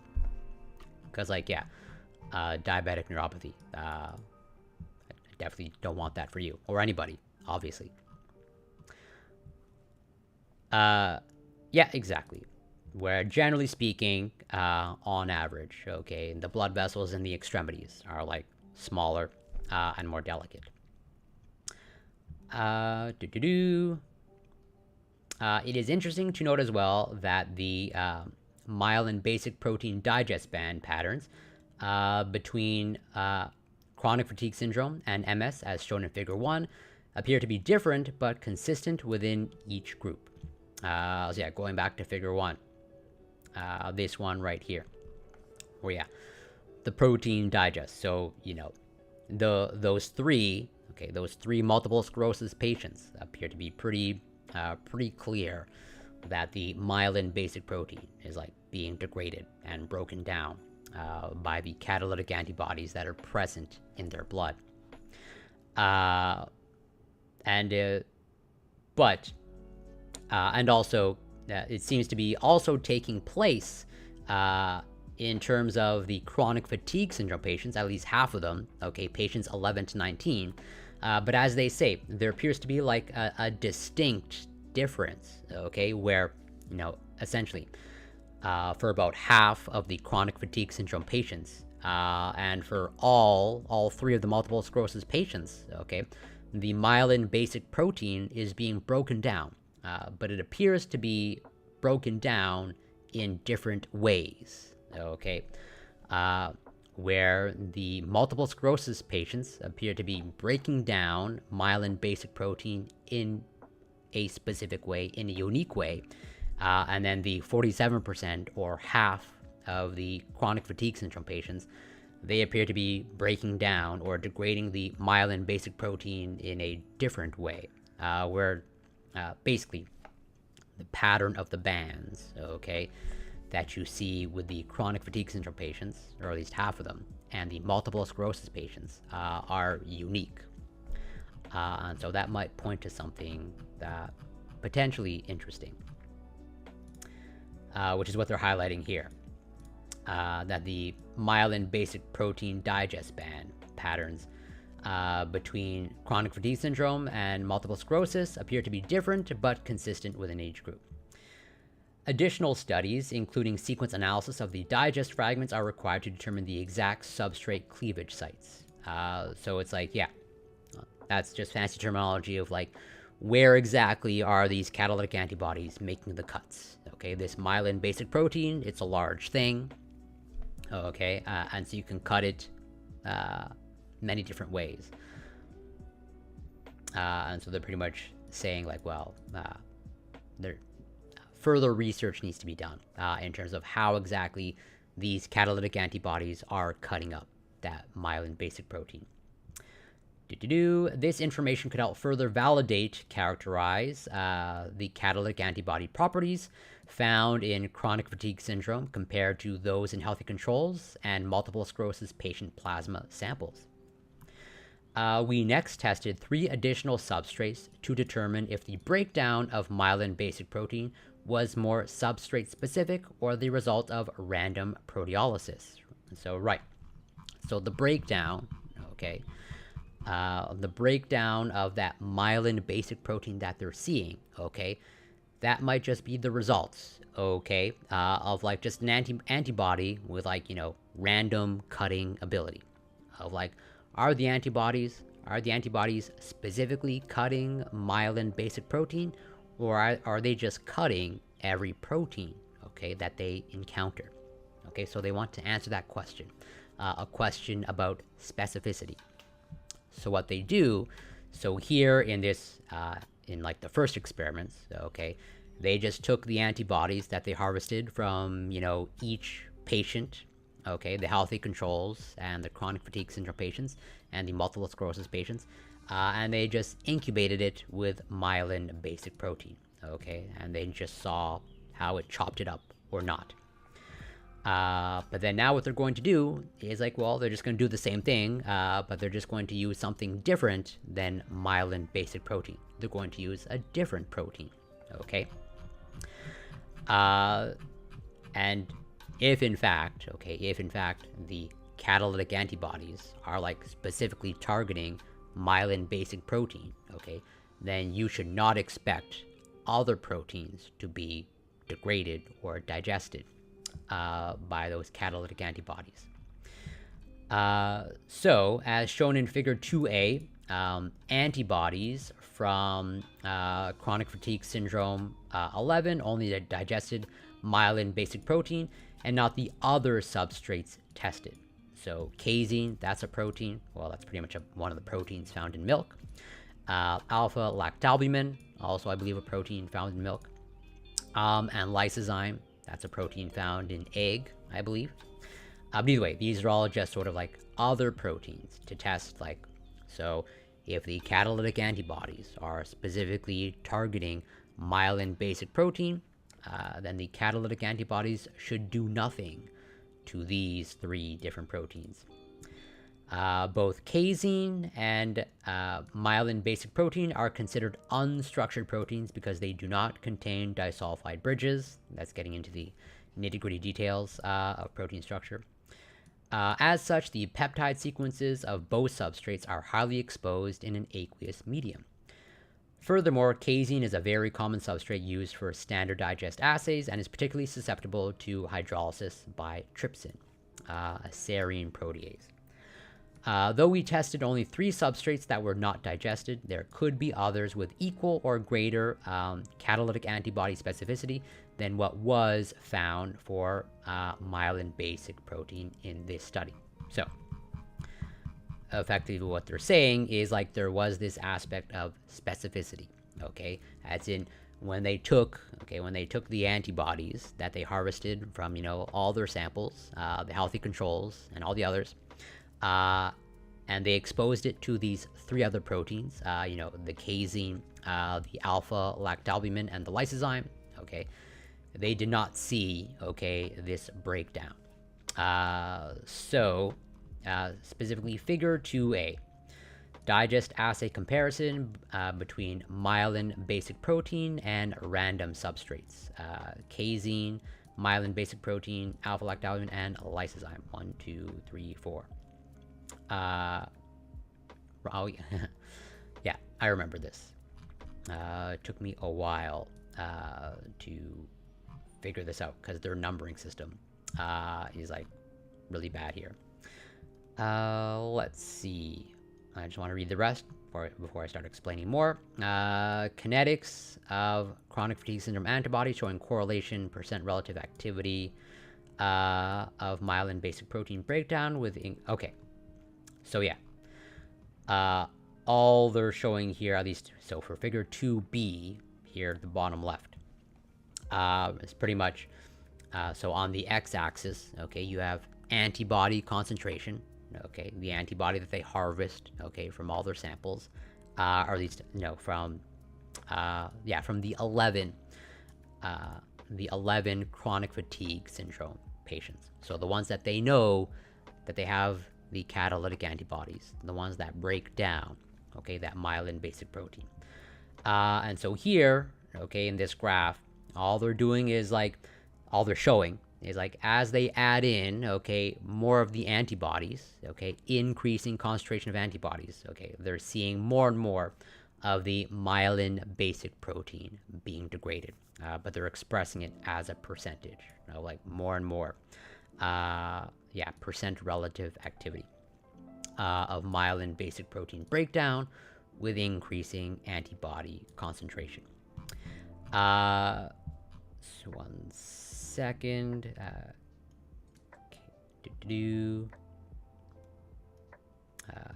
Myelin basic protein. Each set shows plus minus. Plus minus. Oh, I see. Okay, got it. Yeah, so their numbering is way off, okay? Well, or at least in my opinion, it's way off. Or at least it's poor way to convey the information. So yeah, when they say 1 casein, 2 myelin basic protein, 3 alpha lactalbumin, and 4 lysozyme, okay? So they did it, okay? They're referring to these as sets, as in this 1 casein, okay? Looking at this figure here in the top left, okay? The 1 corresponds to 1 and 2. Lanes 1 and 2, that's labeled. And then it shows plus minus.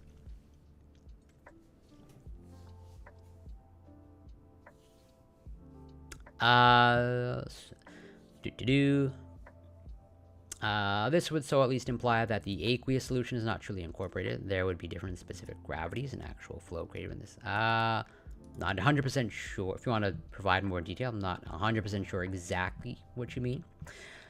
So in lanes 1 and 2, okay, what they're doing is they have casein, okay, in both.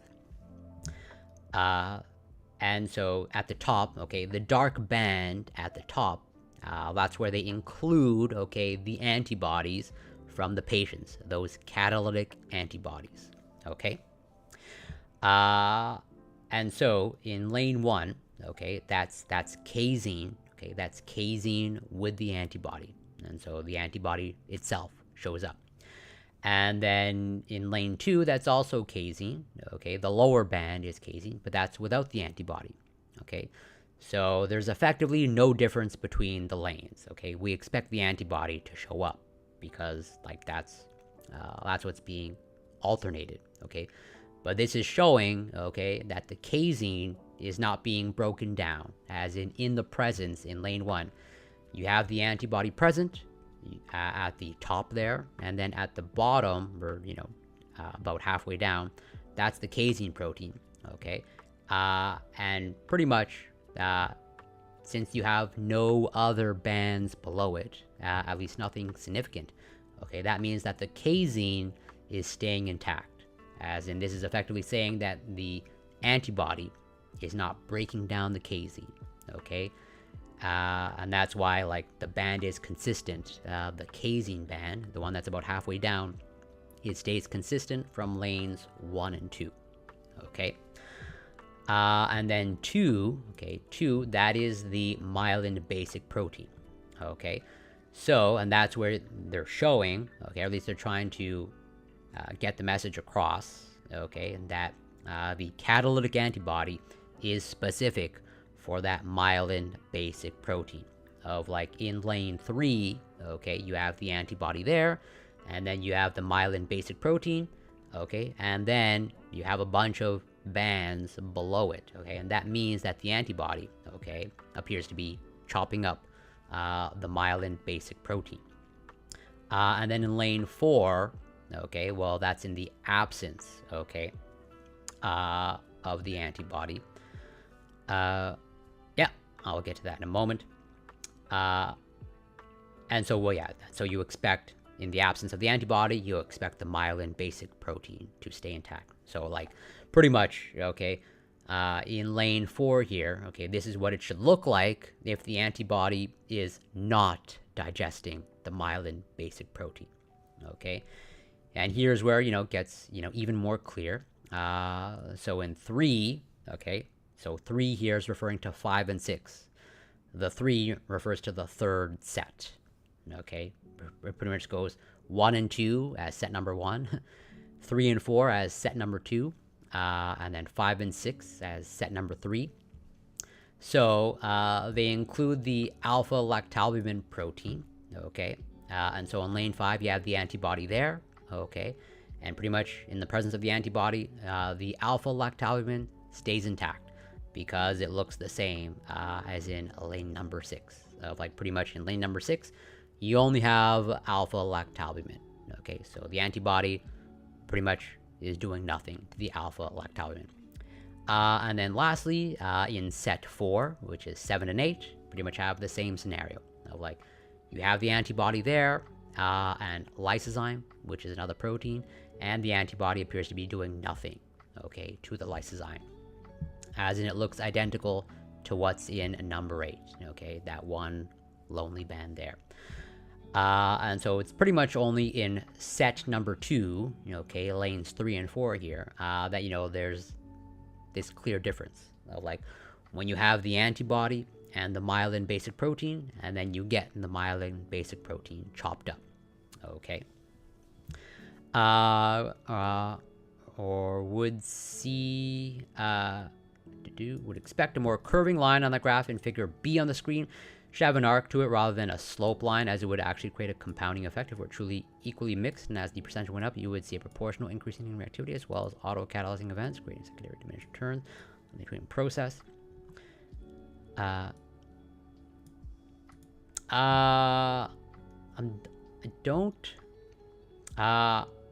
don't think that it should curve. Because, yeah, they're doing percent relative, at the end of the day, like, they're normalizing.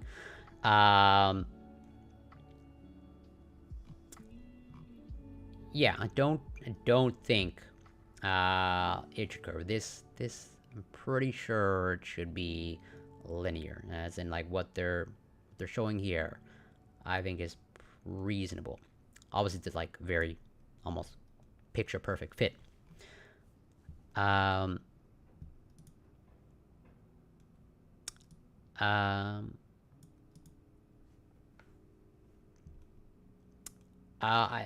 believe what they're doing, we can definitely go into their methods, assuming they talk about it, which they should. Maybe not in super detail. Yeah, relative, so it's these ones. To measure percent relative activity, dependence on the relative myelin basic protein hydrolyzing activity of chronic procedure based on the concentration. We tested antibodies from various and healthy controls. Yes. Yeah. So all they did was they took. Yeah, these are separate. So they took a specific amount, okay, specific increasing amounts, okay, of the antibodies, okay, which is shown here. These are the control, not the control, these are the amount of antibodies that they took. They took 0, 0.5, 1, 1.5, and 2 micrograms of total antibody. Okay, so this is total antibody that may or may not contain the catalytic antibodies. And then they held constant. No, they were definitely not adding over time. And then they took 1 micrograms of, so they held that constant, just always 1 microgram of the myelin basic protein. Okay, and then yeah, they have their buffer there, tris HCl, pH 7.4, standard stuff. And yeah, for a final volume of 12.5 microliters, incubated for 24 hours at 37 degrees Celsius, which makes sense. As in, like, so these are antibodies from a human patient. Okay, so they're expected, their optimal conditions are expected to be body temperature, which is 37 degrees Celsius, and so they incubate them at 37 degrees Celsius. And then yeah, then they run them on, you know, a standard STS page gel stained with Comasi blue. And then yeah, they image them. So yeah, this is a gel imager system of, like, they just saw pretty much essentially analyzing one of these images, as in with the intensity of the bands. So like the darker the band, the more intense, well, I guess obviously, and then the grayer, the lighter the band, the less intense. And they're effectively graphing intensities as relative activities.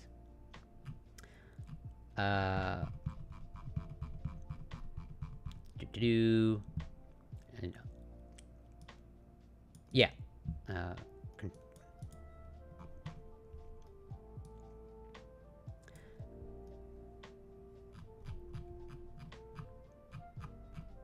Where was I?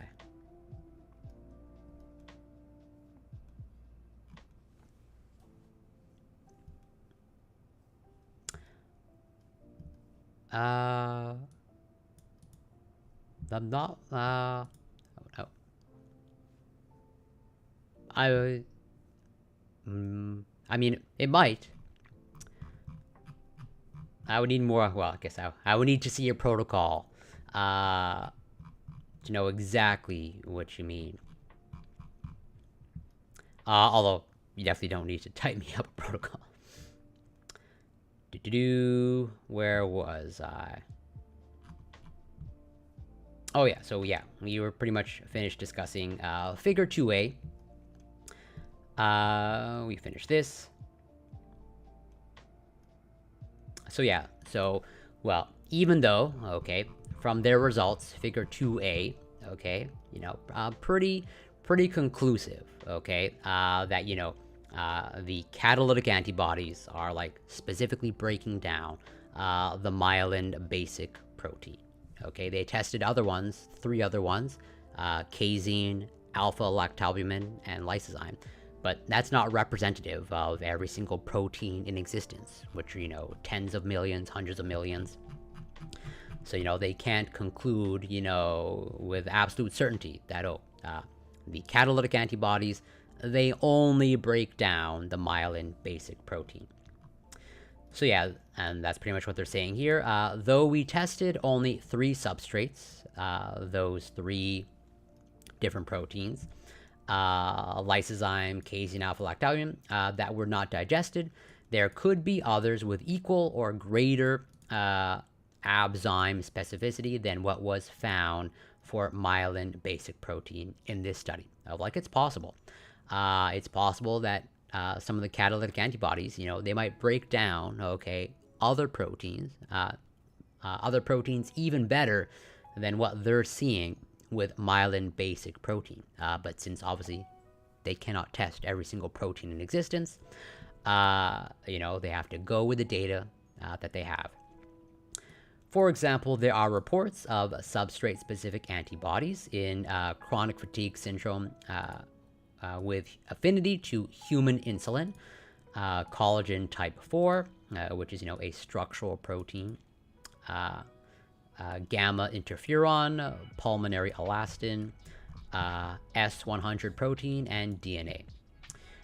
In addition to myelin basic protein, Vojdani and Karazian showed that several substrates were also cross-reactive to SARS-CoV-2, including alpha-myosin and actin. I will teach you up in VC later if I was going to do that, right? Oh, yeah. Understandable, but totally not. I will gladly take your word for it. That your method would be better. When we tested chronic fatigue syndrome 11 for the percent relative digest activity of myelin basic protein, we found a strong correlation between catalytic activity and antibody concentration. As in, the more antibody they add, no surprise, more of the myelin basic protein gets broken down. You know, it's pretty standard stuff. In terms of enzyme kinetics, or how enzymes behave. The more you add, okay, the more that they're going to do their thing.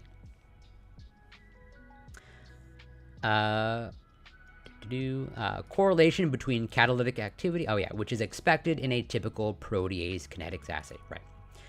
Additionally, figure 2C demonstrates general chronic fatigue syndrome, healthy controls, and multiple sclerosis antibody purity following protein A purification. Figure 2, all right, this one. Oh, okay, well, yeah. This is not that,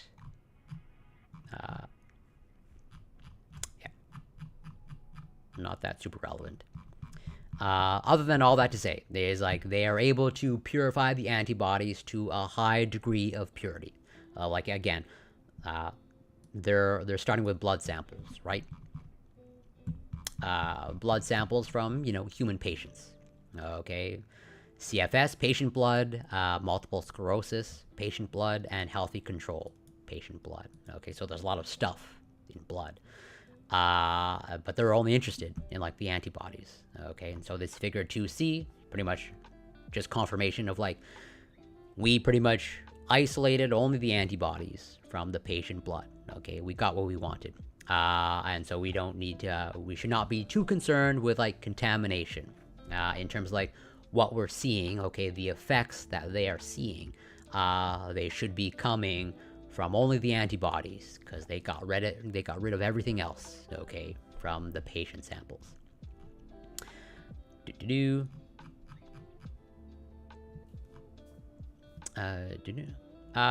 fair enough. Totally happens that what we think on paper doesn't always, things rarely go according to plan in life.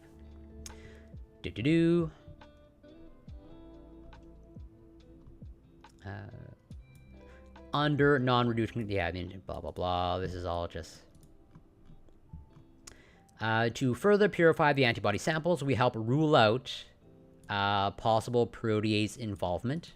Okay, we ran them through a SuperDex 200 column using high performance liquid chromatography. Blah blah blah. All that to say is like, the breakdown of the myelin basic protein. Okay. Like they are highly confident that it's coming from the catalytic antibodies, okay, because they went to great pains to ensure that they got rid of all the stuff. Again, they're making a point to mention that, which is important, okay. You can pretty much always say, you can always point to contamination as like a potential confounding variable.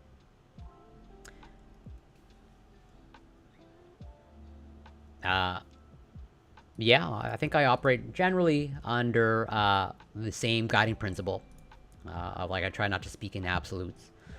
In figure 3b, myelin basic protein was conjugated to CNBR activated Sephiroth blend column, which was used to capture only antibodies from chronic fatigue syndrome 15 plasma that had affinity for myelin basic protein. Figure 3b. Oh, okay, yeah. This is not super critical. Oh, like, yeah, they're extracting the antibodies, from one particular patient.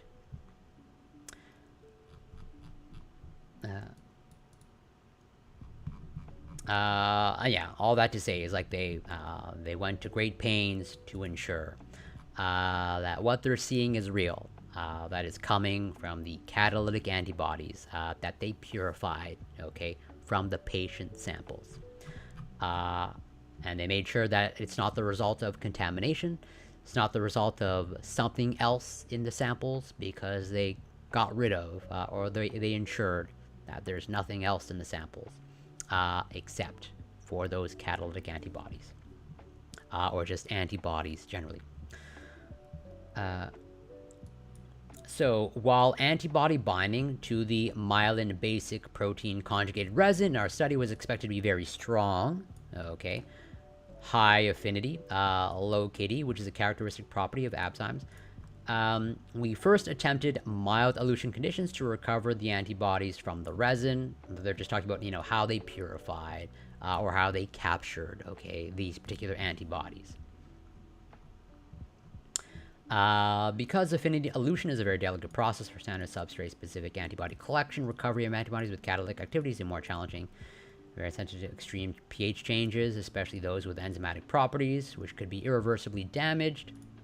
Though antibodies, Abzymes may be renatured to some degree. Yeah, okay. Well, all that to say is, again, they went to a lot of effort to ensure that they handled their samples with care.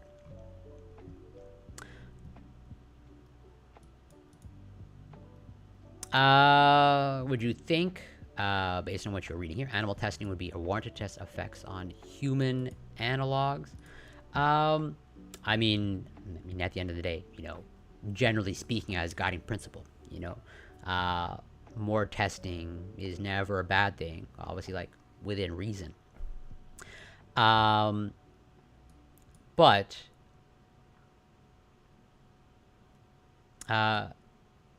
yeah, but since they're already in humans, I don't know that it'd be all that informative. I'm not sure, but I don't know that it's necessary to, like, if we're already in humans, just like stick with humans if we can, so to speak. But I mean, I guess it would not be a bad thing to try another species, but I would say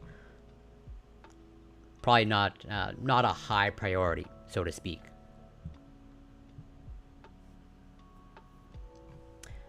Well, maybe just to clarify,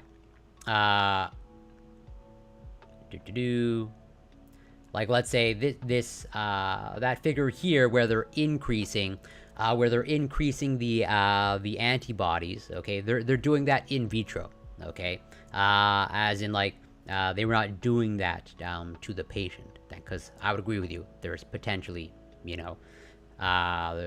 there's concerns of doing that there, but those increasing antibodies, that was just like done in a tube.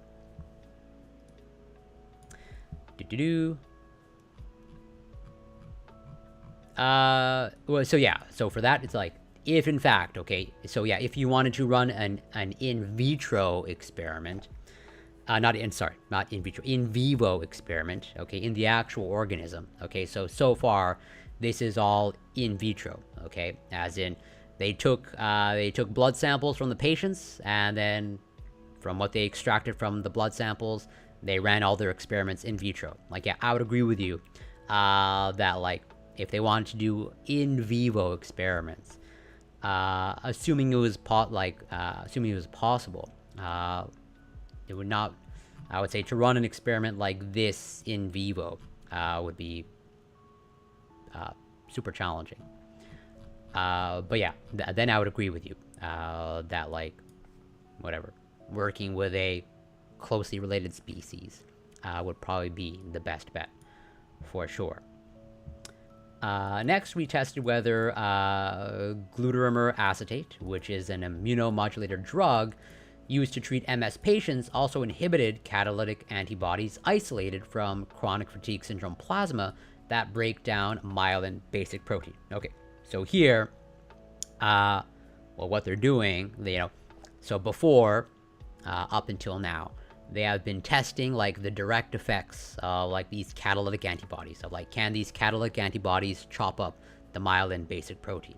Okay, and now, what they're doing is they're trying to see if they can actually block that. Of like, with this particular drug, okay, glutaramer acetate, or GA for short, okay, this is an actual therapy for multiple sclerosis patients, okay.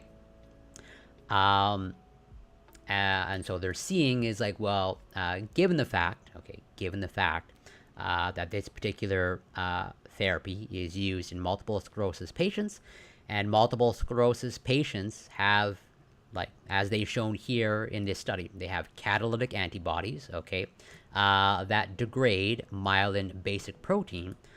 So what they're hypothesizing, or their thought process is well, if we use a drug, okay, that we know is used to treat, okay, multiple sclerosis, maybe that might block, okay, that might stop the catalytic antibodies, okay, from doing their thing.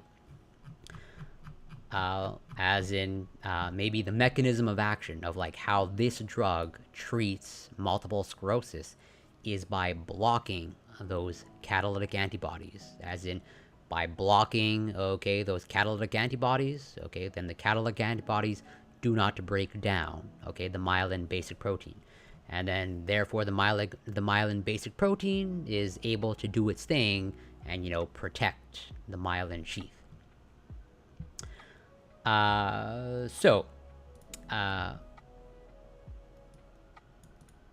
Okay, yeah, fair enough. Then I did not understand your question properly. Then yeah, I would say this warrants in vivo research. Again, not that I'm the arbiter of these things, but in my opinion, okay, I can only speak to, let's say, the experimental techniques and the data that they are generating, which appears to be pretty robust and pretty stark.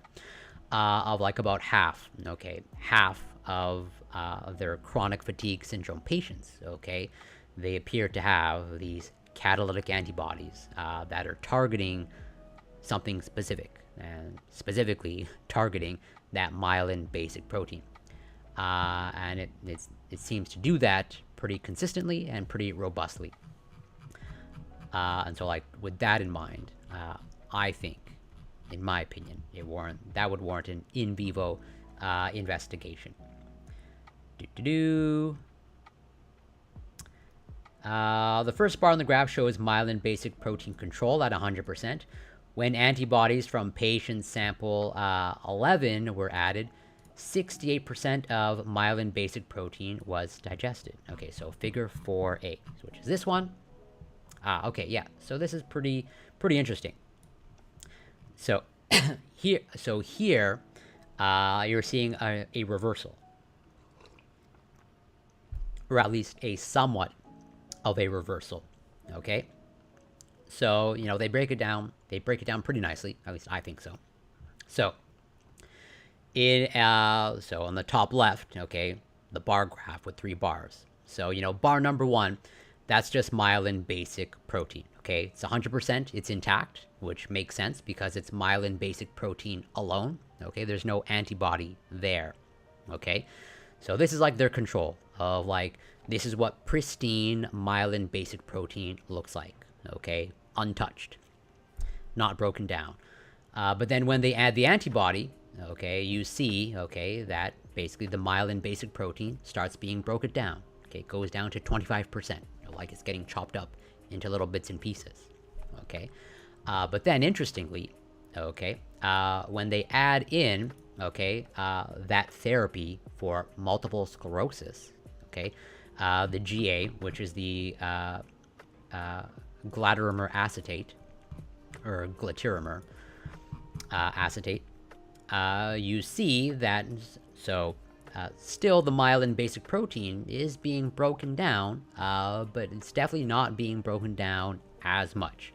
Of, like, it's hovering around 75-80%, as opposed to without the multiple sclerosis drug there, okay, it's like at 25-30%. So basically, the glutamer acetate is able to like protect against the degradation from the antibody. Okay, where the myelin basic protein is being protected by the glutamer acetate, or what's actually ultimately happening is the glutamer acetate, okay, is inhibiting the antibody. It's basically blocking it from doing its thing, which its thing is breaking down myelin basic protein, which is what you see in like the middle bar.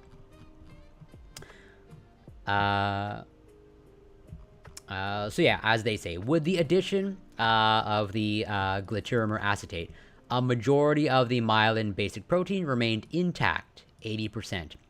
We believe that peptides from the drug acted as pseudo-MBP substrates that help block catalytic myalgic encephalomyelitis, chronic fatigue syndrome, antibodies from digesting myelin basic protein. Interesting.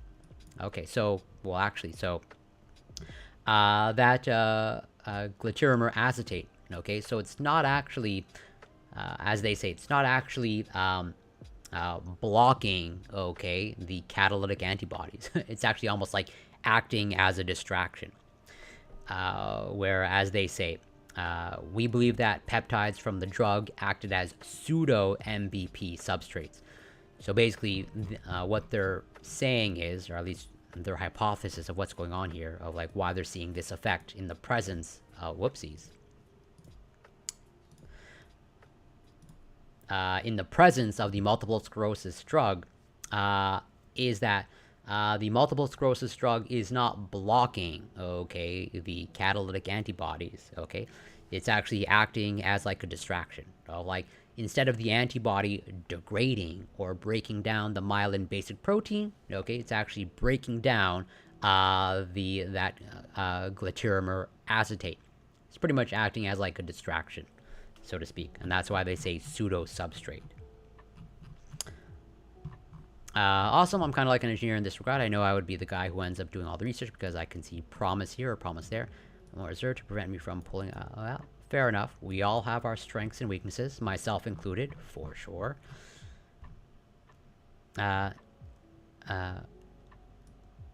yeah, exactly. That's actually a pretty nice way to favored food, where it's like, yeah, instead of the catalytic antibodies breaking down the myelin basic protein, it's breaking down the glutamer acetate, or the GA.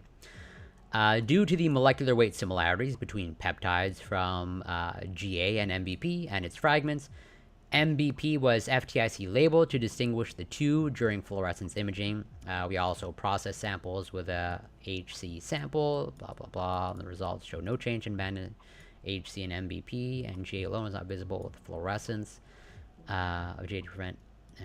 We found that the drug does not inhibit the general proteolytic activity of trypsin, data not shown. Okay. GA, which is a complex mixture of peptides, a lot of peptides, 10 to the 36, that share physical properties with the MBP structure, has 3 proposed mechanisms of action against neuroinflammation in vivo. Peptides from GA may directly compete with fragments of myelin basic protein at the junction between the antigen presenting cells, blah, blah, blah. But yeah. So basically, yeah. So, well, all that to say, it's like, they're not quite sure, okay, they're not 100% sure how this multiple sclerosis drug works, which is, you know, pretty typical when it comes to a lot of drugs on the market. We know that they are effective and they provide therapeutic benefit, but we are not quite sure, we're not 100% sure of the mechanism of action. That's pretty stereotypical. So they're going through their multiple hypotheses of like how this GA may be working, and you know what explains the effect that they're seeing here of how this multiple sclerosis drug, okay, that glutamer acetate, the GA, is able to protect the myelin basic protein and protect it from those catalytic antibodies. It is worth noting here as well, though the blood-brain barrier is highly substrate selective with a small number of sequence-specific peptide transporters, Systemic inflammation, as in multiple sclerosis and chronic fatigue syndrome, may cause increased blood-brain barrier permeability, allowing leakage of that glatiramer acetate. Yes, I agree. It is an insane number. But well, we're going to be getting into peptides. Well, we've already started to get into peptides in the biochemistry lectures, but we're getting more and more into peptides, like this week and the next few weeks. But peptides can be very small. Of like technically just two amino acids linked together is a peptide. But if in fact they're small, like I can see how they can get to that number. But either way, I agree with you. It's an insane number. Animal studies monitoring radiolabeled peptides of GA after injection showed some fragments actually reached the central nervous system.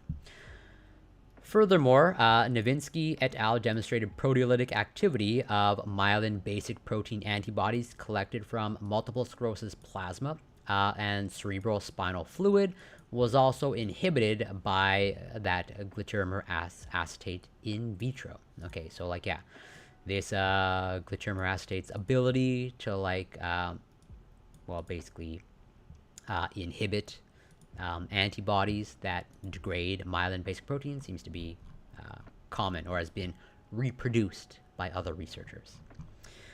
For equals substrates, yeah, this is figure 4D. I don't know that the rest is super critical. Yeah, and 3 random peptides, MVP only. Oh,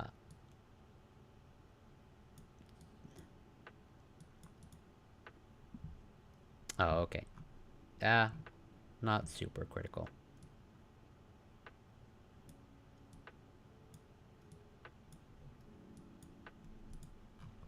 All that to say, he's like, yeah, pretty much. They are, they ran a bunch of controls to make sure that what they're seeing is real. And turns out it is.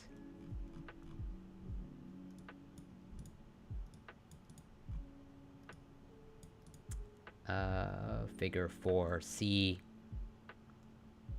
Okay, the rest is getting to the nitty-gritty details. Well, the super nitty-gritty of like, these catalytic antibodies, okay, as we've seen consistently, they are breaking down the myelin basic protein, okay, and since the myelin basic protein is a protein, and it's being broken down, okay, by the catalytic antibodies, okay, well then the catalytic antibodies are proteases, okay, and protease is just a fancy word for something that breaks down a protein. In this case, the myelin basic protein, okay? But there are different varieties of proteases, okay, or different categories, okay? Let's say in a series of experiments, okay, they wanted to see what type of protease it specifically is, okay? You have serine proteases, cysteine proteases, aspartic acid proteases, or amino acid peptidases, okay? And so through a series of experiments, okay, they pretty much, they were able to conclude that it's serine protease-like, as in it fits into this specific category of protease, okay?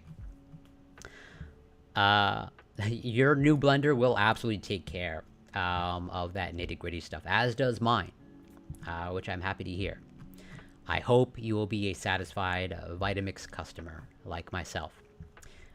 If not, your money back guaranteed within 60 days. In many autoimmune disorders, particularly multiple sclerosis, it has been suggested that ABZymes may contribute to direct tissue damage. Furthermore, evidence for this has been provided by immunocytochemical studies showing myelin basic protein specific antibodies are localized to the axon during active demyelination. Effects of the ABZyme breakdown of myelin basic protein at the neuron, which can take months for disease symptoms to manifest, may be explained by the extremely slow turnover rate of the catalytic antibodies. So what they're saying here, is, okay, so these catalytic antibodies, okay, well, as they say, they may contribute to direct tissue damage, which is, when it comes to autoimmune diseases, well, pretty much that is like whatever the hallmark pathophysiology of disease conditions of like the body is attacking something. In the case of multiple sclerosis, okay, it's attacking the myelin sheath, okay, of your neurons or nerve fibers. That nice insulation that protects your neurons or nerve fibers, and therefore results in all of the the nerve and muscular symptoms that occur in multiple sclerosis. In rheumatoid arthritis, okay, well, the body's immune system is like attacking the joints. Well, I guess technically not the joints, but a specific region in the joints. But either way, the end result is like joint degradation, okay? And then in my condition, okay, Crohn's disease, although technically speaking, not really an autoimmune condition, but it has been traditionally classed as one, where for whatever reason, my body is like actively destroying a part of my GI tract. Okay, so there's some sort of tissue damage, as in the immune system is attacking it.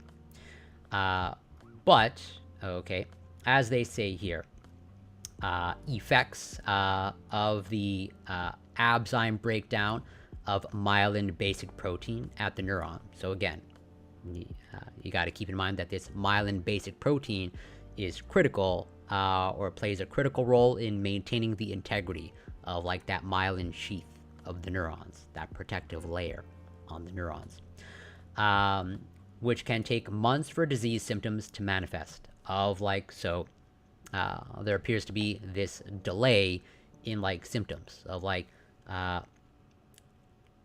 the disease is occurring, or like the myelin basic protein, okay, is being broken down, but then it's only some time later, like maybe months or years later, do symptoms of the disease prop up. Okay, so and so they're hypothesizing of what might be an explanation for that, of like, we can see that damage is occurring, and yet, okay, the disease doesn't manifest itself for like months or years. And so what they're saying is that this may be explained by the extremely slow turnover rate of the catalytic antibodies. All that to say is like, they do their damage slowly. Like these catalytic antibodies that break down myelin basic protein, they do break it down, but they break it down very slowly.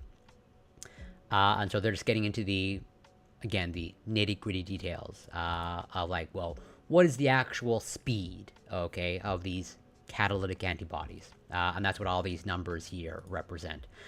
For example, one report showed the catalytic rate of an ABZyme is 4 kcat.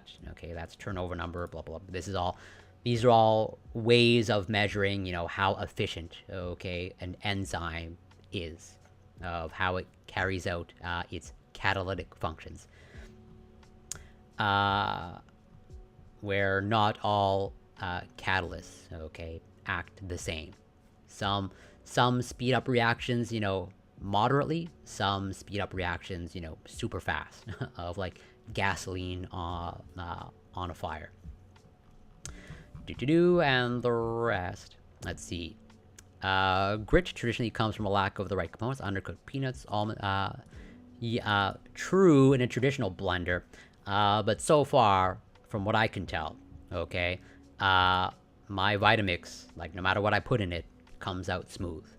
Like I put in quite a bit of hemp seeds, okay, and like I've never come across one in any of my smoothies.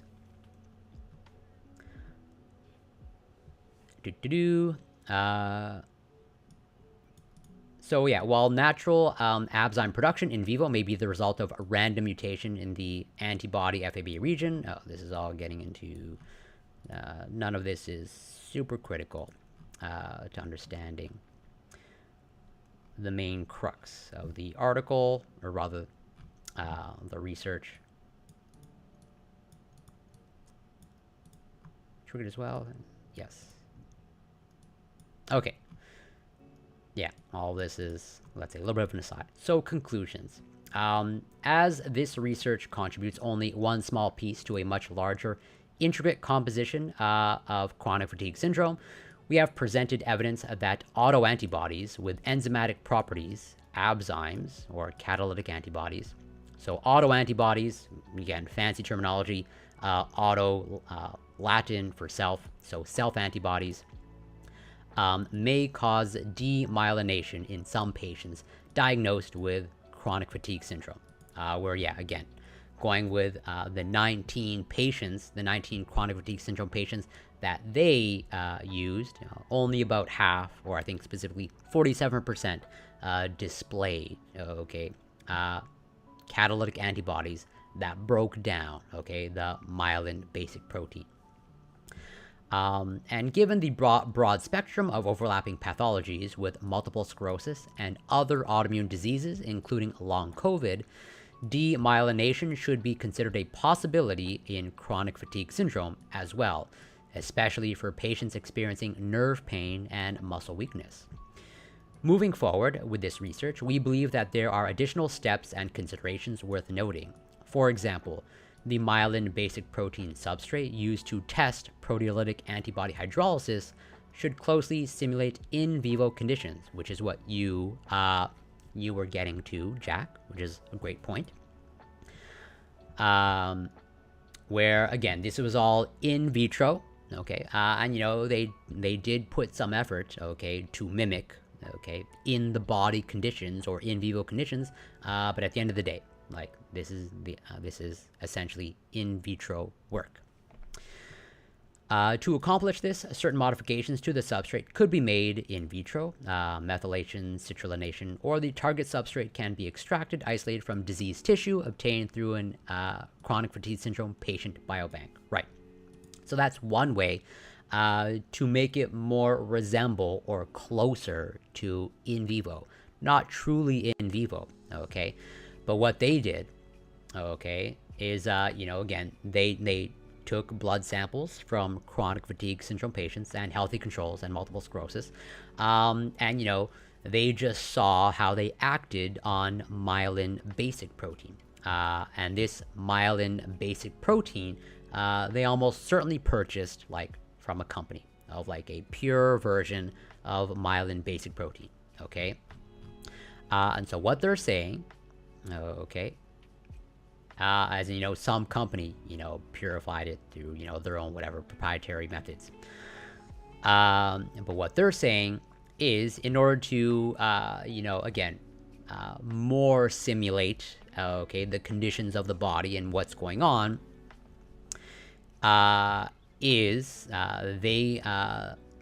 they can extract, okay, myelin basic protein from patients or diseased tissue, okay, and then use that specific, as in literally myelin basic protein, okay, from an individual that actually has, okay, chronic fatigue syndrome, and then run the experiments with that, as opposed to myelin basic protein, okay, that's, 100% pure, coming from a company, and, could have come from, like, well, almost certainly did come from, like, whatever, not necessarily human, but was probably produced in, like, some sort of bioreactor.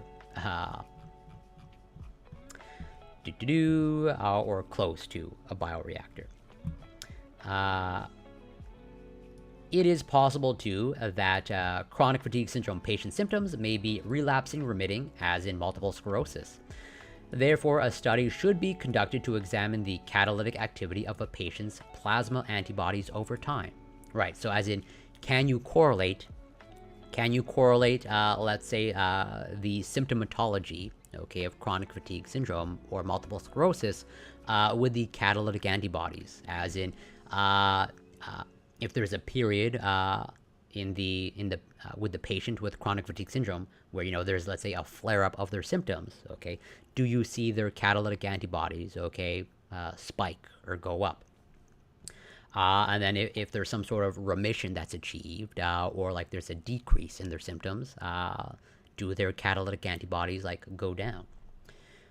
In addition to MRI data, this may be a useful diagnostic tool for tracking disease severity with corresponding levels of proteolysis. Also, we have not tested cerebral spinal fluid, which may have a higher concentration, more active catalytic antibodies, as has been shown for multiple sclerosis patient samples in previous reports. Further assessment of the cerebrospinal fluid Abzyme's content compared with peripheral blood may help generate a more complete profile of the chronic fatigue syndrome patients' demographics, which could prove to be an accurate metric in identifying and characterizing disease symptoms and severity.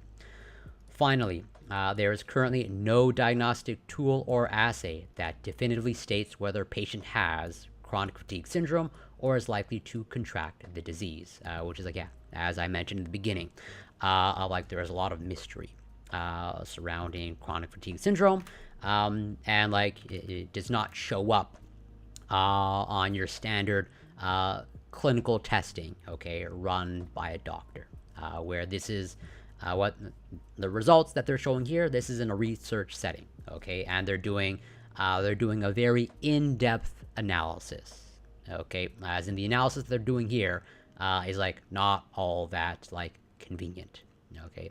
This is not as of right now, this is not like the most amenable to like, you know, hospital testing or testing in a hospital environment, but like it's pretty clear, okay, that there appears to be something going on, or like we can point okay, to something physiologically, you know, going off the rails in chronic fatigue syndrome patients. It's just like, yeah, when it comes to standard biomarkers or standard testing in a hospital or doctor setting, like nothing really shows up. However, there are metrics available that look for commonalities among patients. For example, the use of nanoelectronics in blood-based diagnostic. Catalytic antibodies have also been used in clinical settings to monitor autoimmune disease progression. For example, Kalanina et al. Found that the degree of cardiac myosin hydrolysis in autoimmune myocarditis was strongly correlated not only with cardiac myosin autoantibody serum levels, but also with anti-myocarditis disease manifestations and symptom severity. In addition to myelin basic protein, there are many substrate-specific antibodies that have been previously identified, which could be of clinical significance if they too cause tissue damage. Therefore, we propose an assay for myelin basic protein hydrolysis by catalytic antibodies in chronic fatigue syndrome patients may provide information to better diagnose and treat patients in the early stages of demyelination.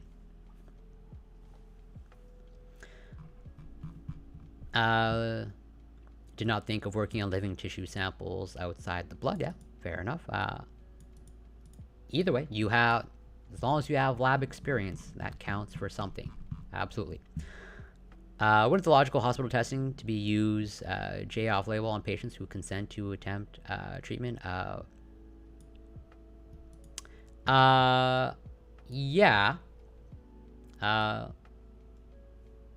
I mean, let's say based off of this, okay? I can see how, let's just say, if a patient with chronic fatigue syndrome comes across this research or this comes to their attention, I can see how they can make a case of like giving that multiple sclerosis treatment a try based off of the results here. That glatiramer acetate, the GA. Yeah, glatiramer acetate. Interesting name. So yeah, cool research. At least I think it's cool. And again, as mentioned,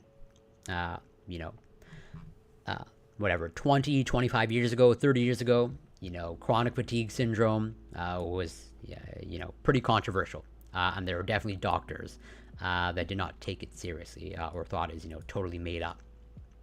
But in the decades since, or whatever. Fast forward 30 years later, there's quite a bit of research and more research coming out that there appears to be something going on, and that there are things that we can measure and observe, in a research setting of something appears to be off when it comes to chronic fatigue syndrome or myalgic encephalomyelitis. But yeah, in a doctor's office, I don't know why I keep clicking that. But in a doctor's office or in a clinical setting, okay, there's no good test for it. Yeah, definitely fibromyalgia. Also, I think even still to this day, not quite taken as serious. It's definitely taken way more seriously today than it was 20, 30 years ago. But even still today, I know that there's still a minority that don't take it seriously. So glad I covered that. And well, there was other research that I wanted to cover, but I'm gonna have to save it for next time or next weekend, because yeah, there's other cool research. So this was published recently, okay, where semaglutide, also whatever brand name, Ozempic, Wegovy, but basically the weight loss drug, okay.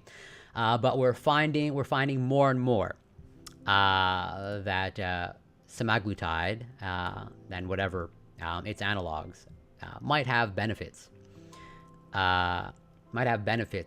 Outside of weight loss. Well, actually, we already know that because it was originally used for diabetes or treating diabetics, and then the weight loss came in afterwards. But then, yeah, we're finding out even more and more potential benefits of Wegovy, Ozempic,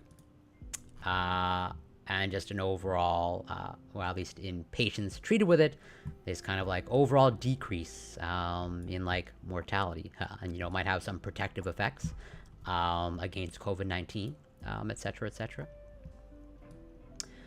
And there's also a whole bunch of other research, other articles I want to cover, but going to save these for next time, since covering this article took longer than I expected, but not a bad thing at all.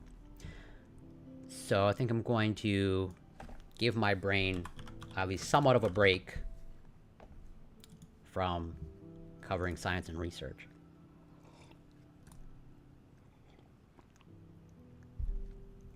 And play some connections. No help from chat though. Charcoal, hammer, golf bag, grill, toolbox, raven, limousine, jet, brown, drum, sable, char, anvil, movie set, sear, canal.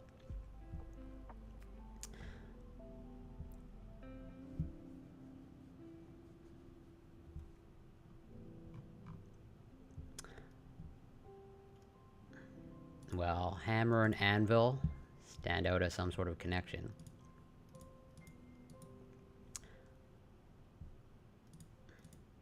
Hammer, anvil, toolbox. Something you'd find at a blacksmith. Charcoal.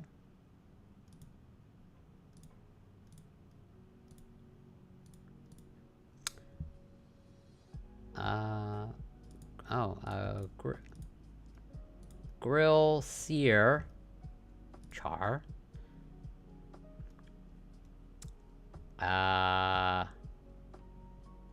Ooh, bro.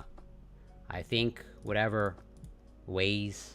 Oh, as a vegan vegetarian, I'm not really qualified for. But I think these are ways to whatever barbecue something or whatever cook something, to grill it or pretty much treat a piece of meat, to grill it, to char it, to sear it, to brown it. Pretty sure. Oh, cook in a pan. All right. I guess you can grill vegetables. Fair enough. Yes, That is fair.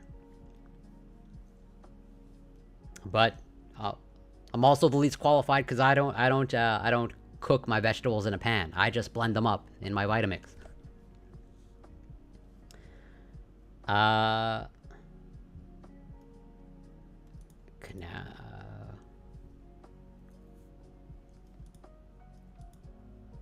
you have eardrum, then you have ear canal, you have ear hammer, or at least what,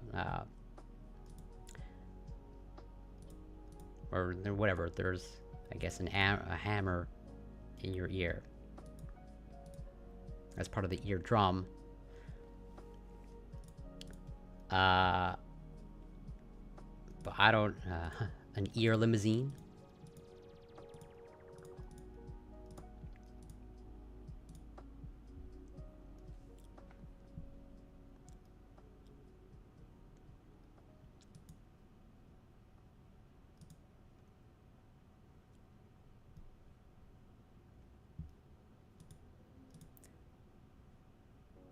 I'm not seeing anything else.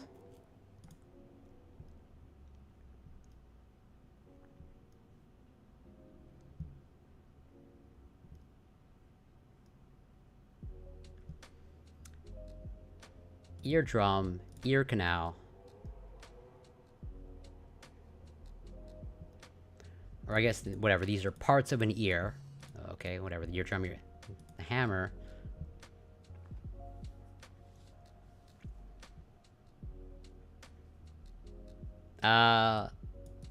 Kindly, yeah.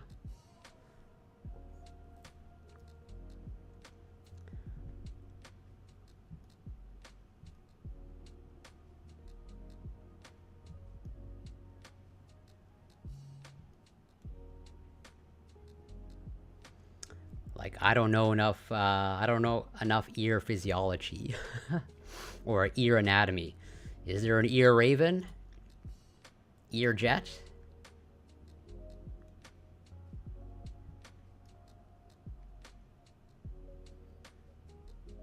I'm just going to assume there's an anvil. If this is one away, then I'm pretty sure that I have drum, hammer, and canal, and I need to figure out what the... Okay. Alright. Parts of the ear. I did not know... I don't know what the ear anvil is. I'm just curious. Oh, the incus.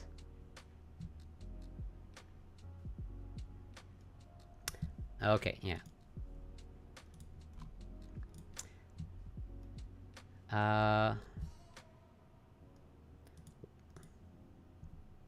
Charcoal toolbox. Yeah, I definitely did not know that. Like, I was just going on intuition with the anvil. I had no idea. Like, I was only led towards it because, like, whatever, hammer and anvil, whatever, go together. But I literally did not know that there was, that was part of the ear. Or if I did, like, I'm sure I learned it at some point. It's just like in the deep recesses of my brain. Charcoal, toolbox, sable, raven, limousine, movie set.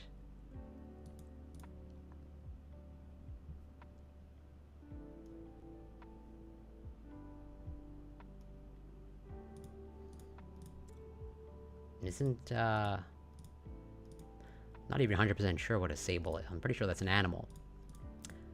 Since, like, I believe there's, like, fur clothing made out of sable, I believe.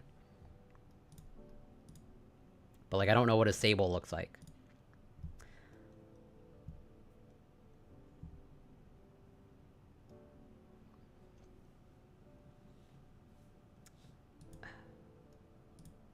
Golf...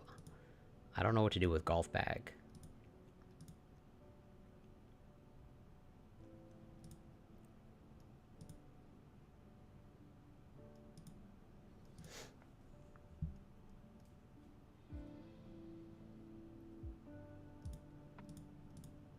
I feel like these go together, but I don't know what the connection is.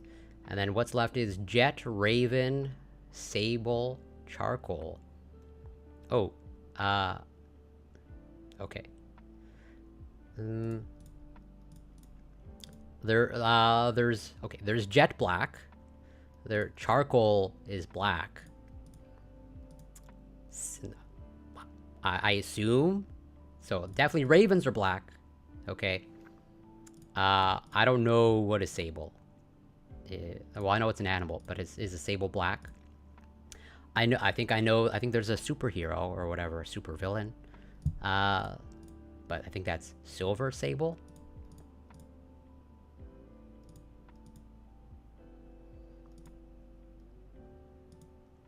But golf bag, movie set, toolbox. Well, I don't know what the connection is between these four things.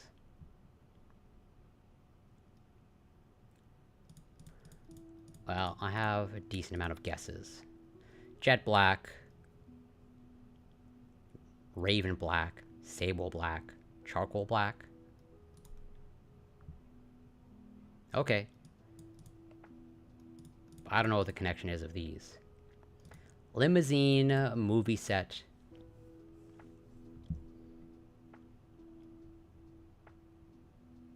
Some, yeah.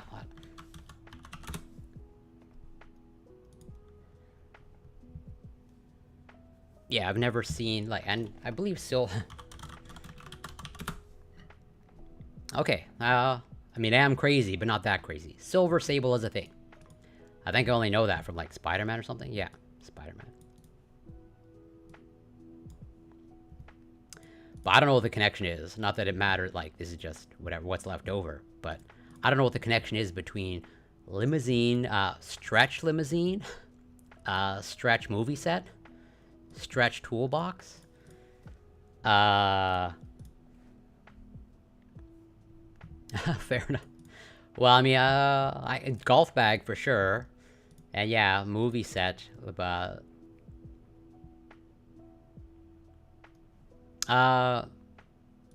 if that's the connection, that's a really... I think that's a bad connection. Oh, where you might find a driver. A screwdriver.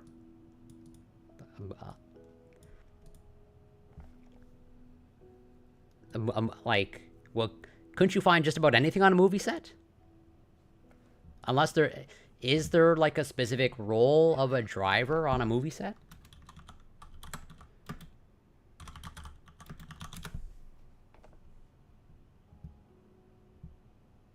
Yeah, Adam Driver.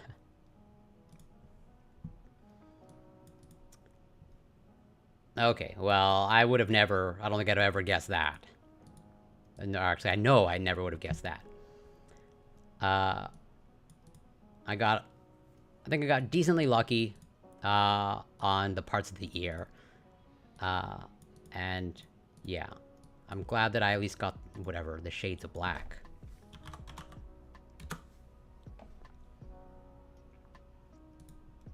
Alright.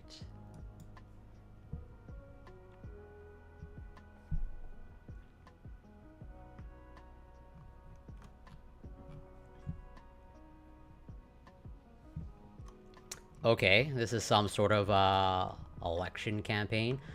Veterans for John McCain. Tonight's goal, 6,000. So this looks like some sort of campaigning, I guess. I'm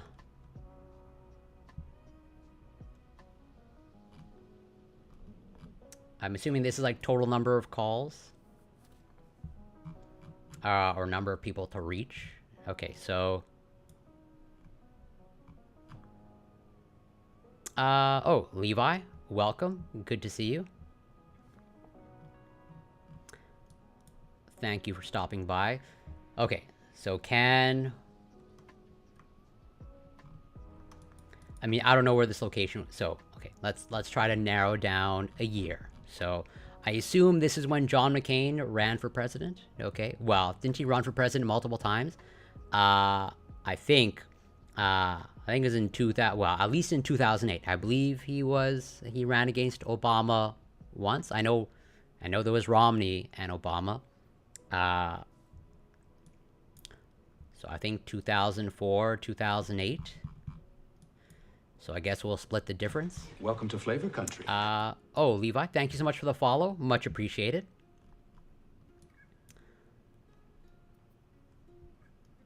Oh yeah, so I would have known. I would have eventually figured it out. That McCain, Arizona. McCain the Maverick, senator from Arizona.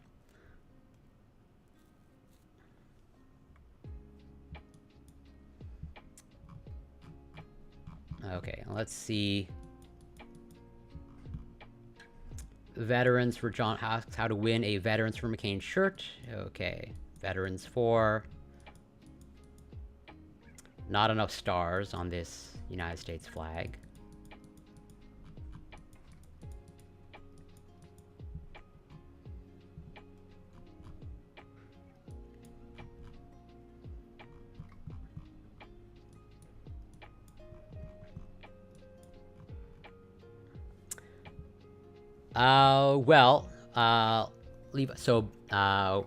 We're taking a little bit of a mental break. So, before this, we covered this entire paper about chronic fatigue syndrome, and then now we have to guess. Okay, we have to guess where in the world this picture is from, and then we have to guess the year. Okay, so pretty much.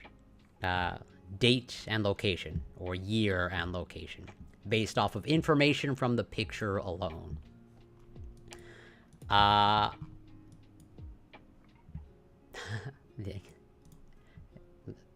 appreciate the joke. Yes, taking a break from chronic fatigue. So, given the fact that it's Veterans for McCain, okay, McCain, senator from Arizona, I think we have it narrowed it down pretty well. Probably, although again, they can sometimes, really misdirect you. But okay, we're just gonna go like right in the middle of Arizona. I guess, maybe a little above Phoenix. Okay. And then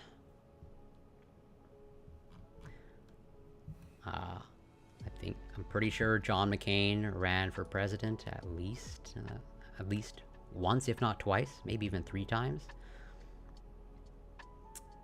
And like,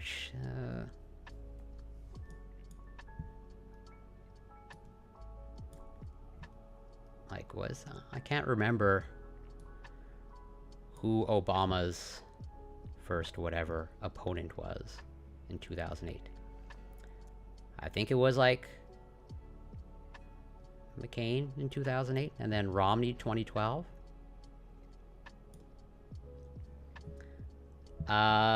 Nope, not that I can see. There's just a bunch of numbers.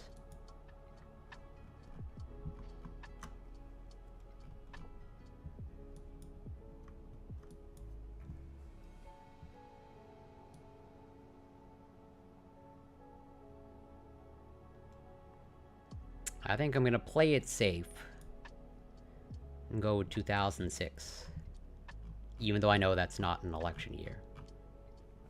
Yeah, actually, so I don't think these are GPS coordinates. I think this is like how many each day. I assume like Monday, Tuesday, Wednesday. Because so the tonight's goal is 6,000. Okay. And so I'm assuming, they got 4,000 on Monday. Tuesday was, 5,000, and whatever, 545. And then Wednesday was, 4,445. Well, you say 2008, but I'm saying 2006 because, well, that's like my answer. Even though you're probably right, but that's, since I'm not actually sure when John McCain actually ran for president, I'm trying to be somewhat honorable.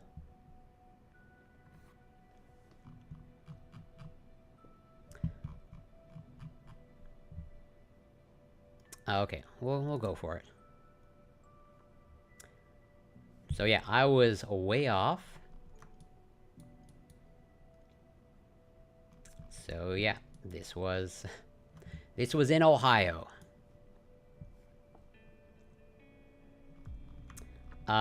Which I don't know how I ever would have extrapolated that. But either way, I'm glad that I got the year decently right. Yeah, it is a nice little puzzle. Sometimes frustrating, for sure. So a perfect score is 50,000. Okay.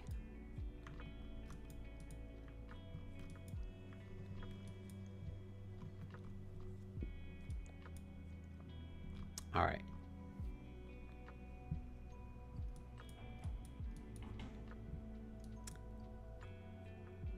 There's a clover here, which makes me think of the Irish, but this does not look Irish, and it's not English writing on their shirts.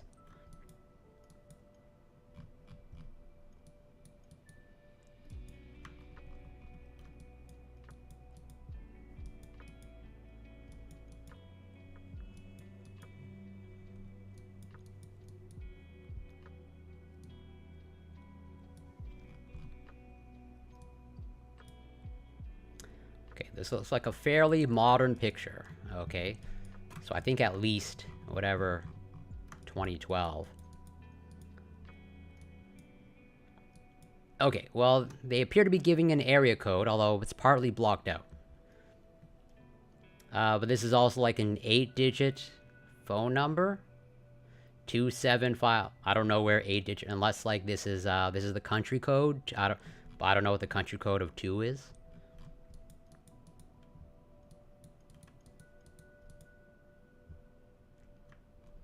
What are they drinking?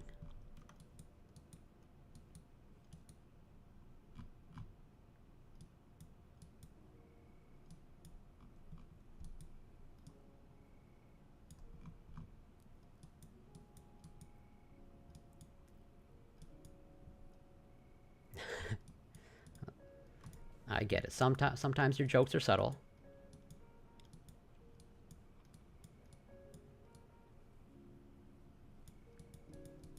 I mean, the only information that I can extract from this, okay, is like there's a clover here. I don't know what Zabar is. Okay, this is not a 4-leaf clover; it's a 3-leaf clover. Uh, but so my mind goes to like Ireland, and this says, yeah, I see the FC. So Trick FC. I know FC stands for football club.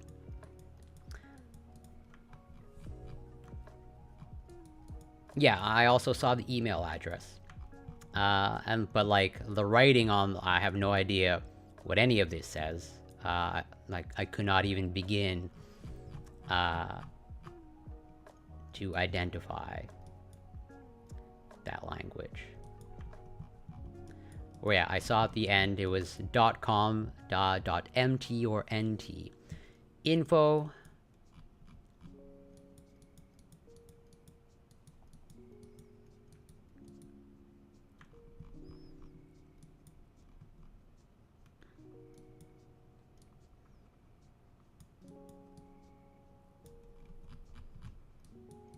But even then, based off of okay, well, I have no idea what that says. Yeah. Do not say. Do not say.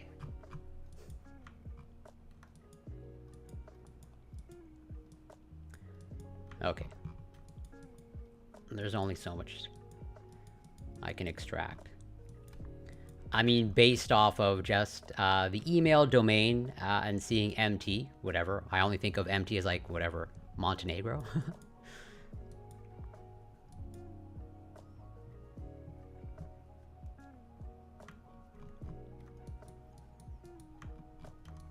At the very least, this looks like some sort of you know, European population. Okay, drinking a Red Bull. Are there any cell phones in the crowd? Yes, there is a cell phone here. Okay, good. I think at least probably 2015. This looks like a pretty decently modern cell phone.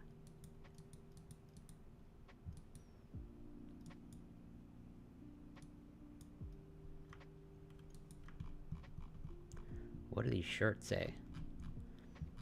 I mean, all the blue. Like, so I know the flag of Montenegro. It's essentially red. Okay. Like, I don't know what the relevance of blue here. If that's associated with, the country, or if that's associated with, like, an event. You have blue and white, balloons.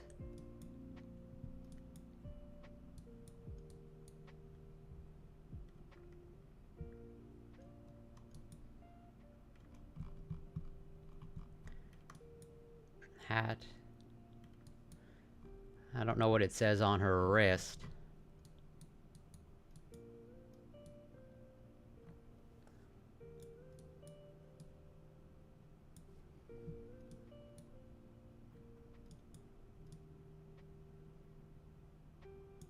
I'm gonna go a little bit higher in the year. 2017.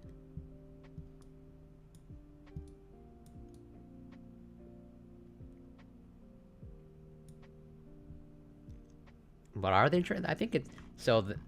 Like I'm highly confident that's a sugar-free Red Bull.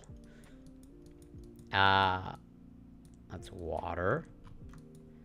There's at least one other Red Bull. I remember seeing it.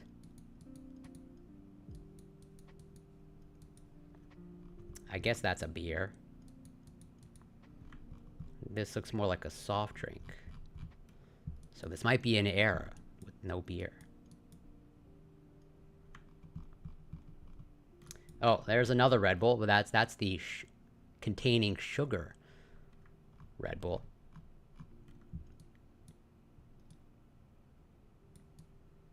I don't know. I don't think there's anything more I can extract from this image.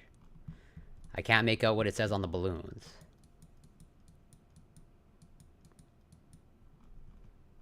Well, there's a little bit of red in the back. Maybe it is Montenegro?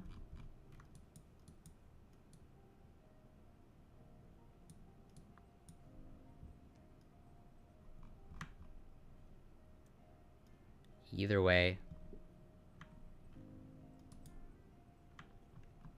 I'm gonna go with my original guess. Montenegro. I mean, Trick FC Football Club.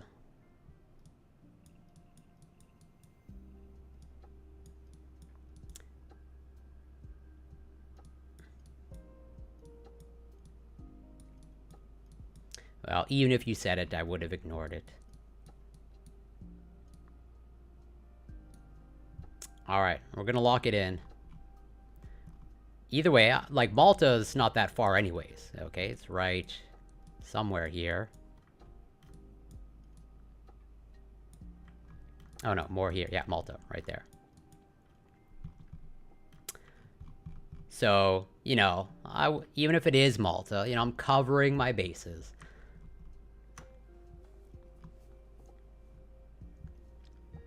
Alright, yeah, we're gonna lock it in. Let me just take another good look at that cell phone. Yeah, I think this is a pretty modern cell phone. I think we're gonna inch it up. 2018. Alright, we're going for it. Oh. Yeah, well, you were right. But either way, so... Maltese people singing, I don't know what that is. Te Deum hymn of praise during the Zabar Festa, a feast in honor of Madonna Tal Grazja, the town's patron saint. Okay. Decent. I'll take it.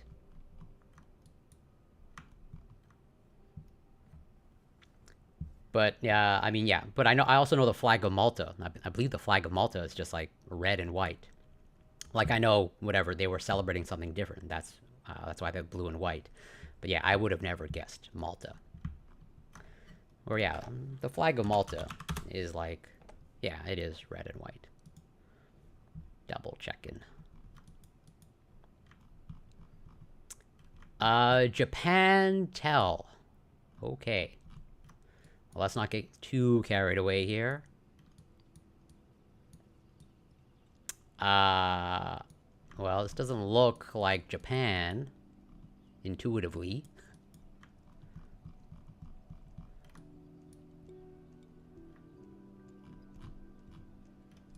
Uh, and, well, yeah, this billboard's in English. Enhanceauto.jp. It's the Magoba Shopping Center, and it's Afracell.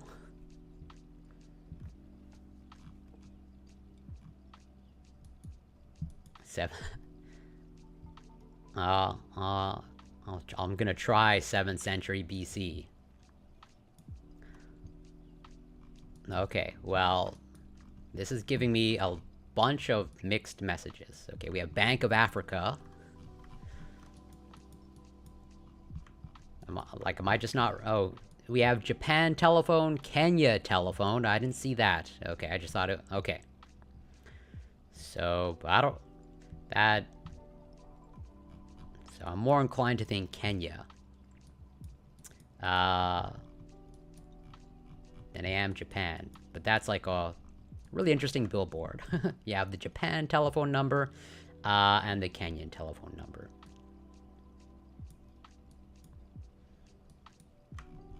Okay, well... I suspect we're somewhere in Kenya. Although, at the very least, somewhere in Africa.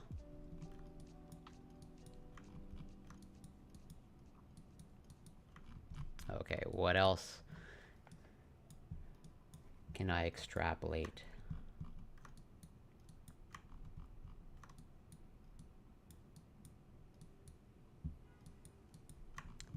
That billboard's way too blurry.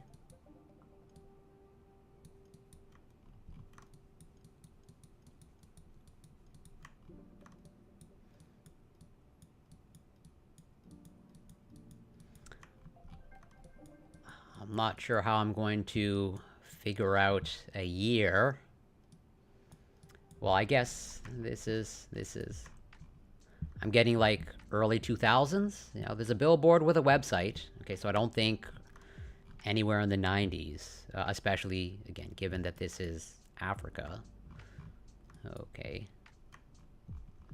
The Magoba Shopping Center. There's...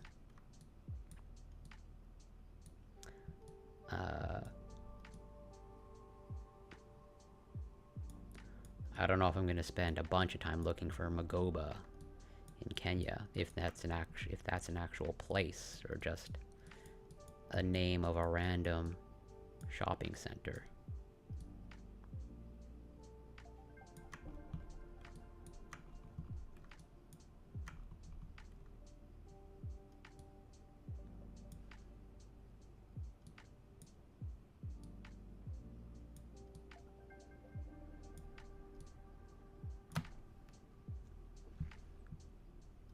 Thank you. Appreciate it.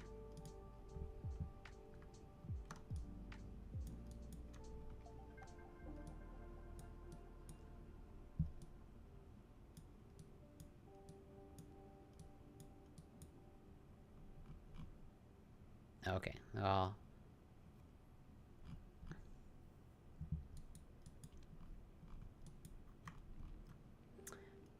Axel Lubes.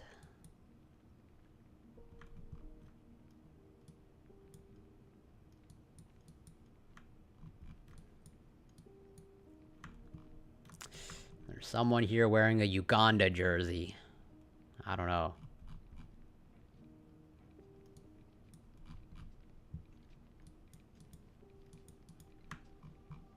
Do I trust the billboard? Do I trust the person wearing the jersey? Is there a Magoba shopping center in Uganda?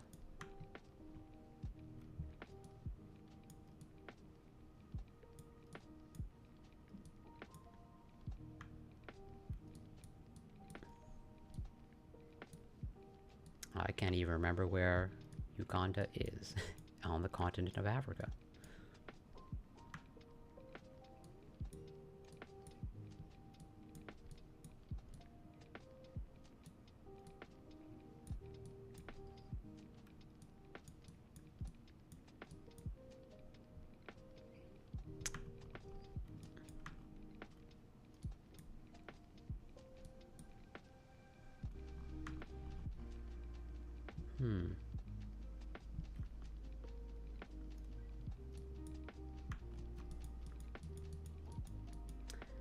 Magoba shopping center.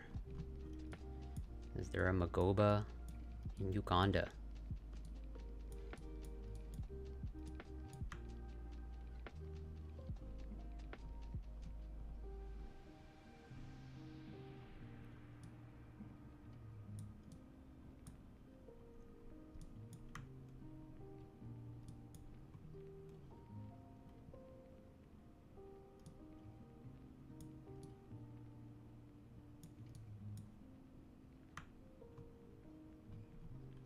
Okay. Need to look more at the picture.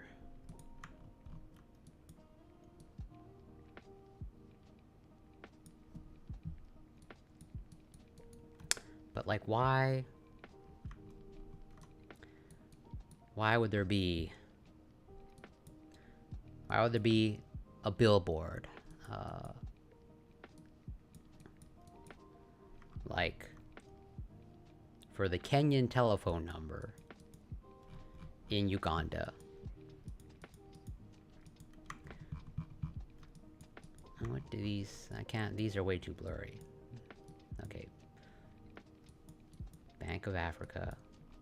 This says Kubiri. I have no idea if that's a location of any kind.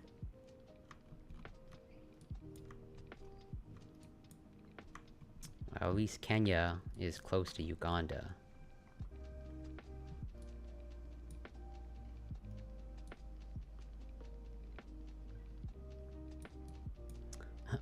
I think we're just gonna have to, like, split the difference. And just, like, go on the border of, Uganda and Kenya. Just to play it the safest.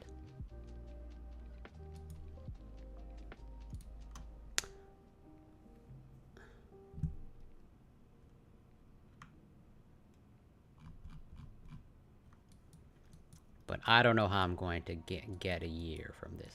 Okay. The picture quality, pretty different, pretty decent. Okay, what? This is a taxi.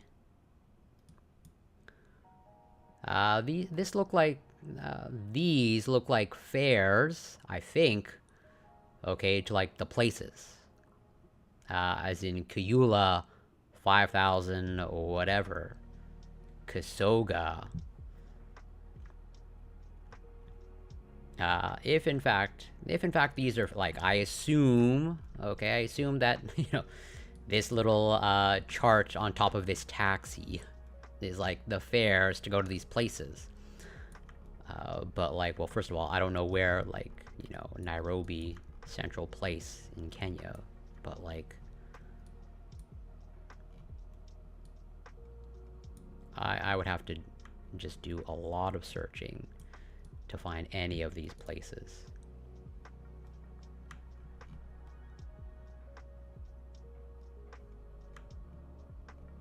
I don't know. I think I'm gonna... Kasu...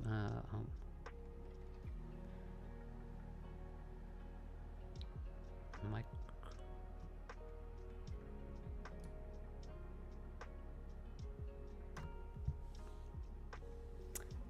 yeah, that wouldn't surprise me. Like, there's only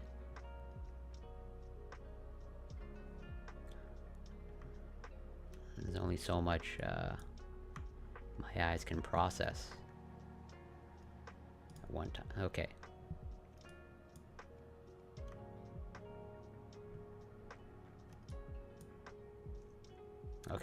Can I find any of these?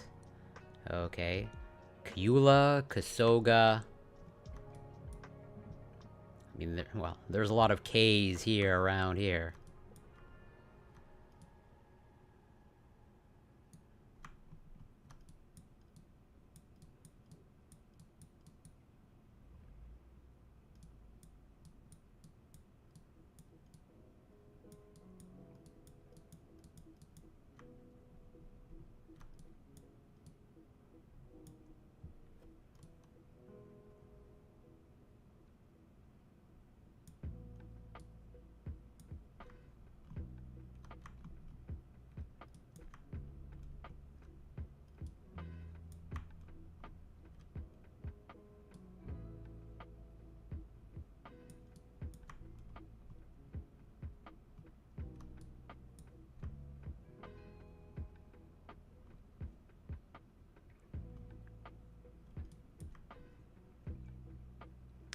Oh my.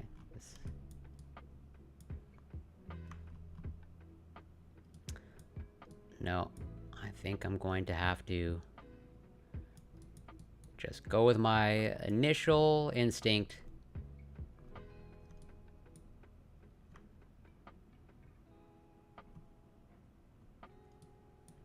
And just go right in the middle of, or like between Kenya and Uganda. Like even from the names, like based off of what I'm seeing. Okay. I'm obviously ignorant on whatever the language that they speak in Kenya and Uganda, but I can't distinguish a difference in terms of if I'm more likely to find these places here in Kenya or these places here in Uganda. I think it's closer to Kenya. I think I'm gonna go a little bit closer. Okay, whatever. I've committed to a location. Gonna lock that in. Okay, what would be the year? I mean, there's no cell phones. These backpacks look pretty modern. I don't think I'm gonna be tell anything from the cars, or the cars are all taxis.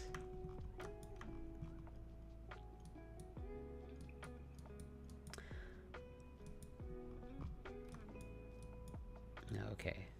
Magoba, oh, well. Triple, okay. Cell phone packages, okay, so I think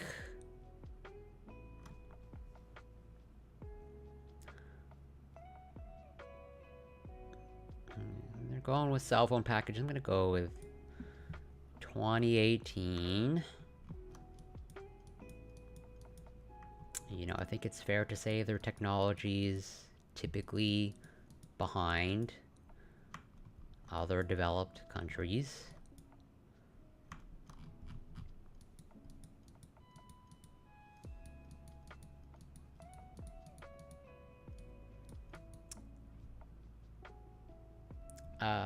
Oh, Deflux, welcome. Great to see you. Hope you're doing well. Thank you so much for passing by.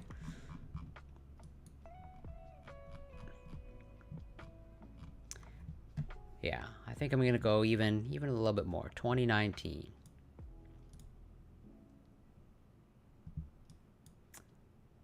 Yeah, I think I've spent enough time on this one. Alright, we're going for it. Okay. It was in Uganda.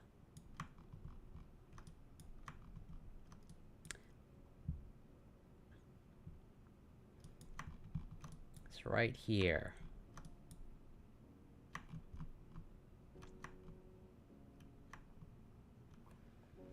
Yeah, I don't think I would have figured that out.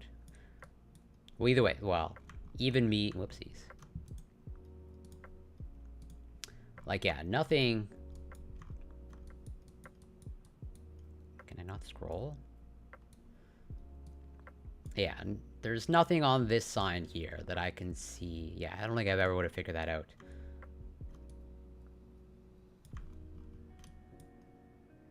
Yeah.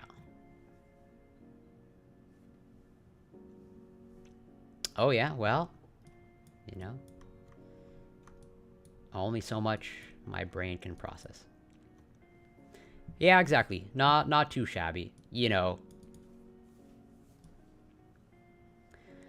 I think my original answer was like, well, it was 2018, I think. I should have stuck with 2018. Either way, not too bad. Okay. This screams 90s to me.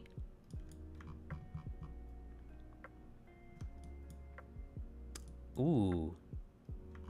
Well, I know this is French.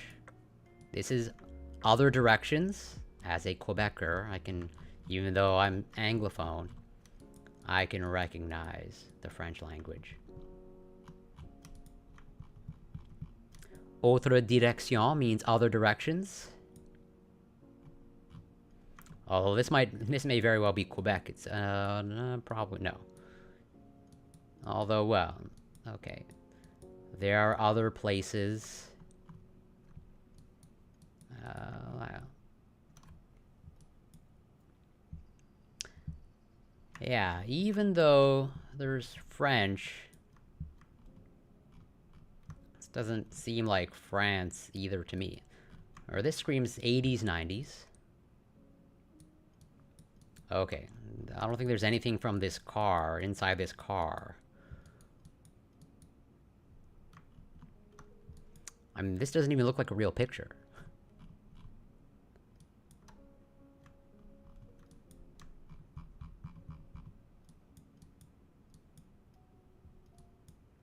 Like, this is...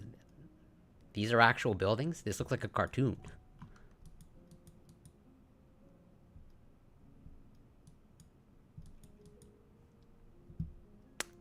Yeah, fair enough. I know they speak French in... Well, I don't think... I don't know if it's the main language, but I know in Algeria... Okay, there's definitely a French-speaking population.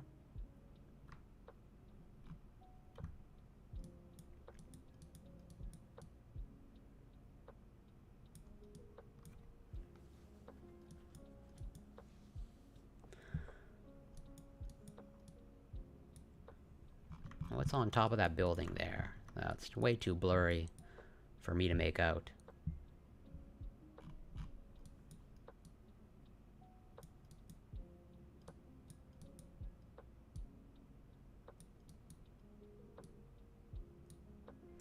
I agree. Like, pretty dystopian.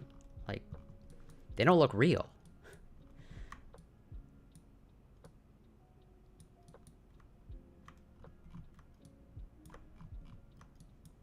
Like, this looks like some sort of animated photo. Like, I don't know, the skyline does not seem real to me.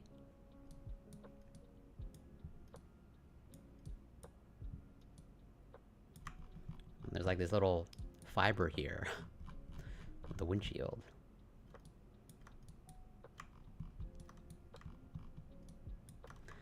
What are these signs here?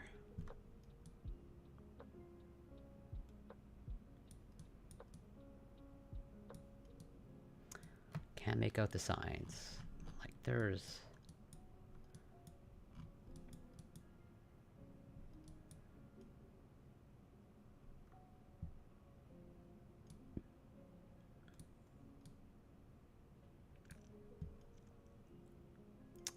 I mean, yeah, with this clearly French sign, obviously my brain either goes to Quebec or France.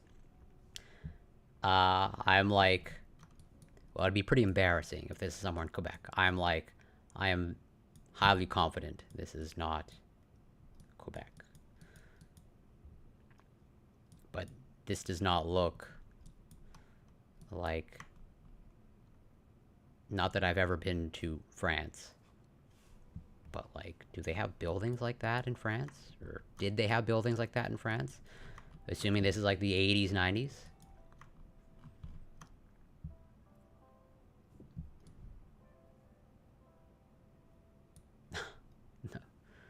Fair enough. And yeah, it's the cars definitely scream European cars to me. Well, I don't think spending too much time on this photo is all that. It's not. I don't think it's gonna give me anything. There's like nothing here. We're gonna go right. Well, I guess we'll go with. I don't think. I'm pretty sure it's not in Paris. We'll go more in the middle of France.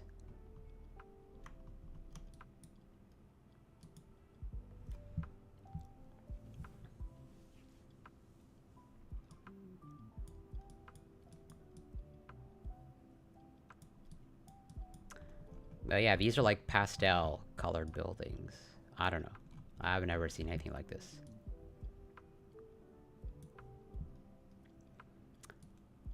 We're gonna go. No, oh, sorry. I think somewhere in the 80s. This definitely screams more 80s than 90s to me. I think even based off of these cars, more. Maybe even 70s?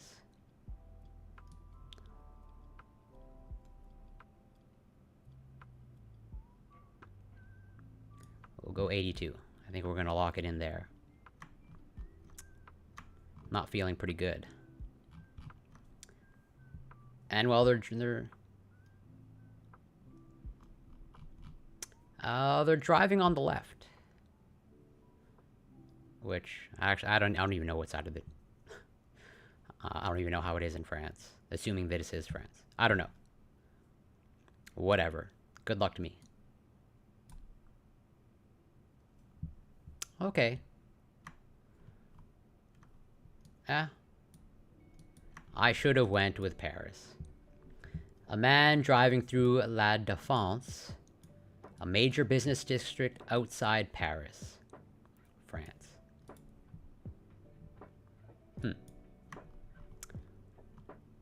Well, the more you know. I had no idea. Either way, 8,200. I don't think that's that bad. I should have stuck with my original, or I should have went with my intuition of like Paris, France.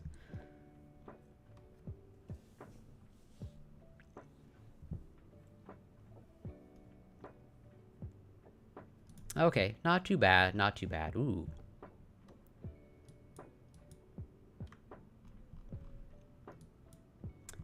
I'm pretty sure that's Ronald Reagan.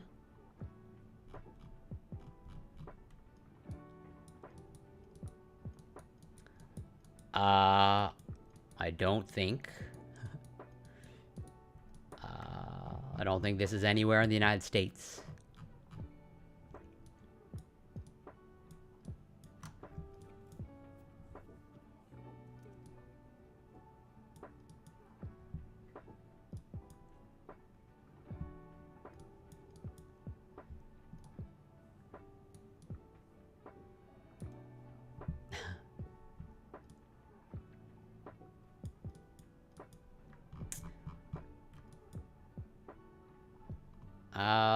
Based off of these like I'm pretty, even just by the quality of the photo, the way they're dressed, and well, whatever, the way he looks. I don't know, I don't exactly remember when Ray, like he was somewhere in the 80s, I think. 88, 84.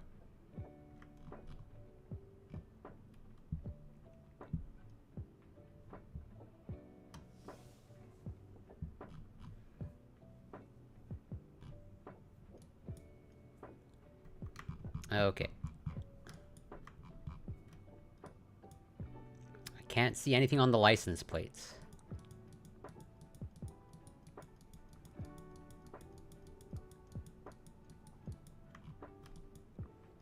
Okay, these guns with bayonets.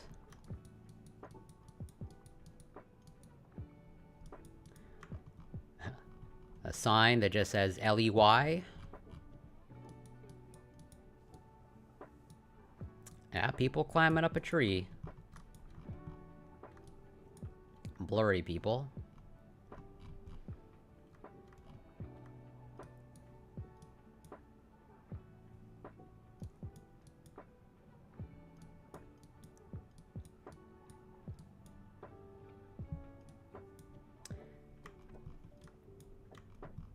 Yeah, I mean, based off of this and La Nuestra, I would have guessed South America as well, but like, I mean, do I want to be literally like Colombia?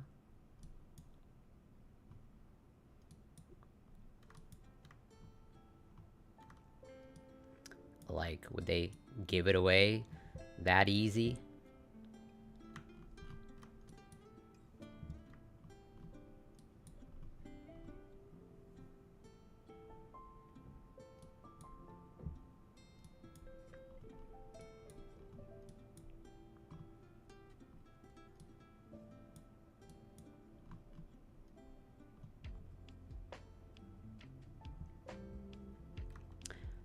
If he returns to life and he runs for president,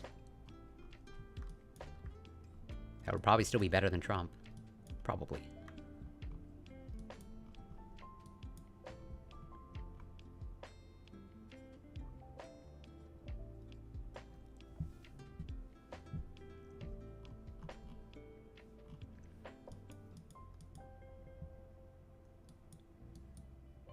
Okay. No, I don't think there's anything I'm going to get from the mountains.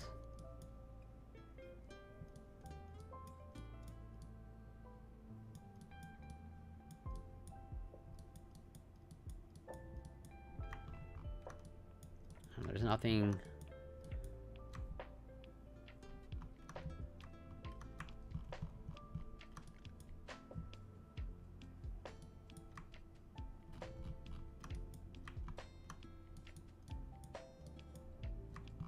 Oh. Oh, that technically... housing, but I mean, yeah, that is the Colombian... Well, even on top of here, these are Colombian flag colors.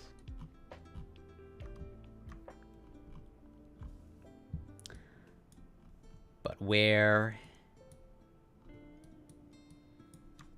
in Colombia?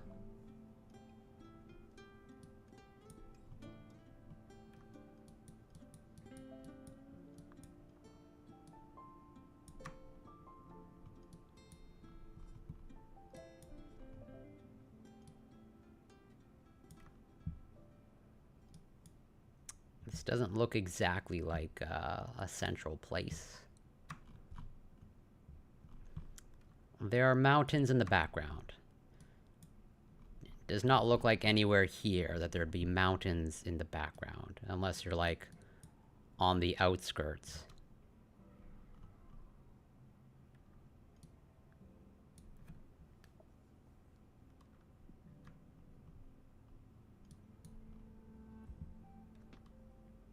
Yeah, I know that. Like, I know.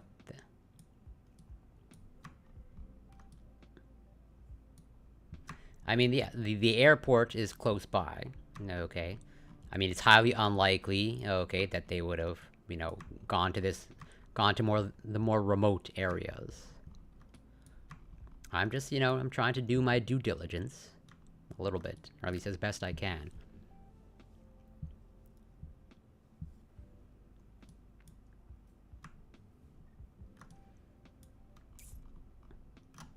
I think we'll go with 85.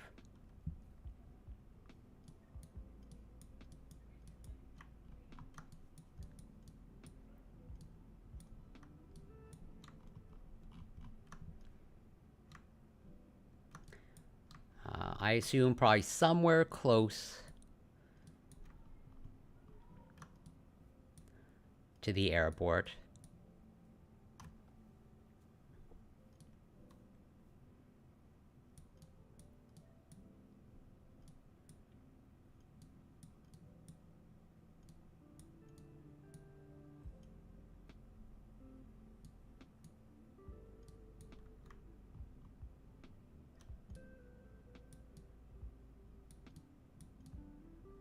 Okay, if there's mountains in the background, Okay, maybe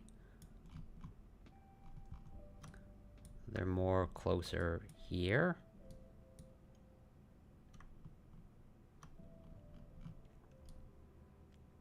Like, I don't think anywhere. I'm probably overthinking a little bit. Okay.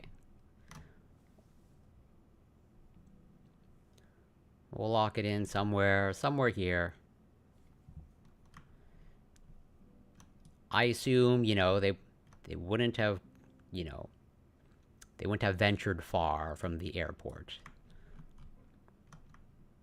Okay. It makes some sort of intuitive sense that they'd be, in a major metropolitan area, but there's mountains in the background.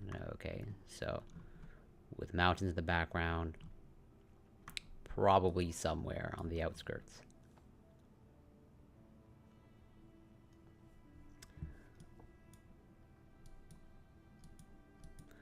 Let's do one more round to look.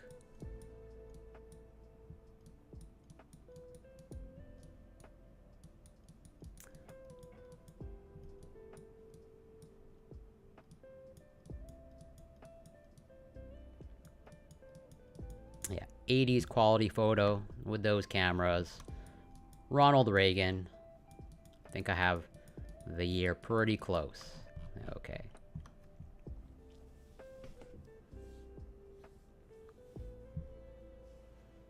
All right.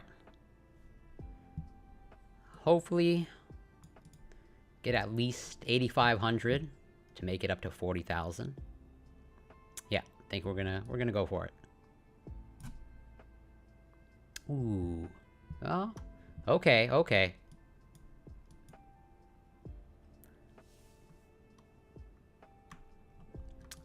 This was the location. But then where?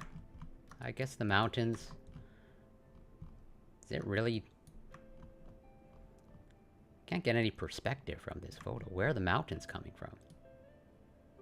If that's the location. I know there's mountains, yeah, down here in the screen, but that in the photo looks like it's right now. I don't know. I guess maybe this is like just a few, maybe a few hundred meters, but. Okay, I think that's pretty good. President Ronald Reagan laying a wreath for Simon Bolivar, the first president of Colombia. Okay, so we hit at least 40,000. I think that's pretty good.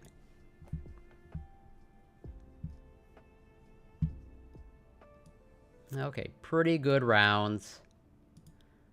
Well, I'm glad I got the connections. I got that, and I think there's definitely some luck involved, but I'm glad I got that. Okay, so well, I covered at the very least what I wanted to cover for this stream, which is this paper. And I think next time, my next stream should absolutely be Wednesday, getting back to the biochemistry lectures, or continuing on the biochemistry lectures. And then I think after that, well, there's a bunch of research that I can cover after that. Well, there's a bunch of interesting articles that I want to cover. But, yeah. Got through this paper. This paper, really cool. Catalytic antibodies in chronic fatigue syndrome. And probably going to cover this after the biochemistry lecture on Wednesday, about how semaglutide or Wegovy Ozempic appear to have other benefits aside from, helping control diabetes or blood sugar, and weight loss. It seems like as more and more evidence come out, these GLP-1 agonists seem to have a whole host of benefits outside of their current, what they're popularly used for.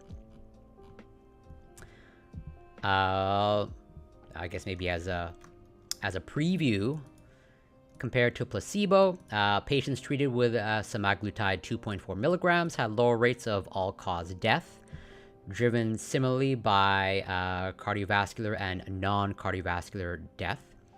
The lower rate of non-CV death with semaglutide was predominantly because of fewer infectious deaths. These findings highlight the effect of semaglutide on mortality across a broad population of patients with cardiovascular disease and obesity. And there might be this effect on, COVID-19 related deaths, which is interesting. But yeah, so I plan to be back on Wednesday for the first hour biochemistry lecture. We're getting into proteins and doing a deep dive on proteins. And then after that, I'll probably cover this research paper, where there's maybe a few other articles that I want to get to, such as this one, and how alternative cancer clinics, are bad. But yeah, that's it for tonight. I want to thank everyone for passing by. Jack, super appreciated. iCow, super appreciated. And again, I'm excited for you to receive your Vitamix. Yes, I do. Whatever, for John McCain's whatever campaigning. Yes. I mean, I can go back to it if I want to. Oh, but the more I had no idea. Clearly not. I guess lots of good things come out of Ohio. Well, if you consider, I guess, John McCain. Well, I guess he's not from Ohio. That was just where his campaign. That photo was misleading, obviously. And Levi, thank you so much for passing by and the follow. Super appreciated. Nice to have you here. But yeah, the plan as usual on Wednesday, biochemistry lecture, and then covering more science and research and news. I agree, McCain is a lesser evil. We wish we can go back to the days of McCain, Mitt Romney, etc. But we are far from those days, unfortunately. And thank you, Deflux, for passing by. Nice to see you. And I don't think there's really anybody to raid. Yeah. Nope, there's no one really to raid. I don't really watch the viewers. Oh. Do I follow Parallax? I don't think I do, unfortunately. I'm gonna have to search him out. I think it's Parallax with a KZ, right? Am I making that up?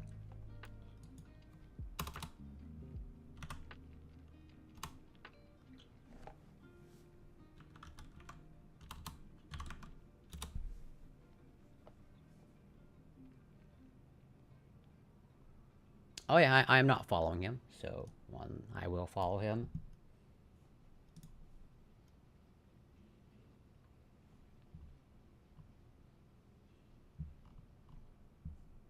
And I'll have to wait for an ad. 20 seconds. Well, and thank you, Rich, also for passing by. And thank you for letting me shill for Vitamix. I'm hoping it's not all for naught, and you're a satisfied customer.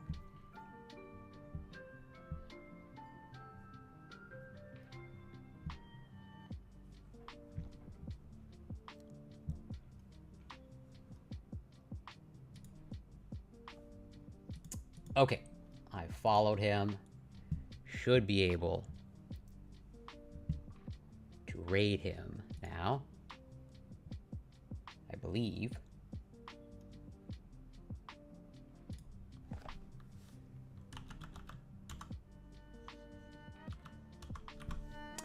Thank you, Jack, for passing by.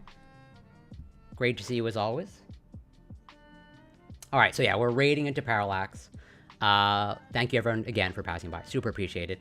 I'll be back on Wednesday, as usual, for the biochemistry lecture. We are raiding into Parallax.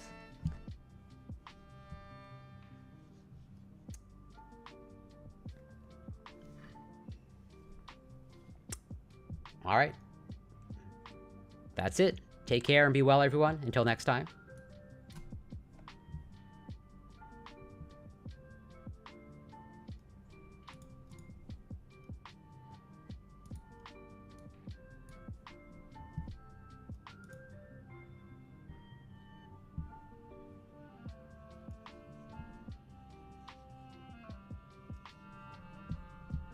Thank you for the follow. Hold on, I'll tell you who that was. And thank you.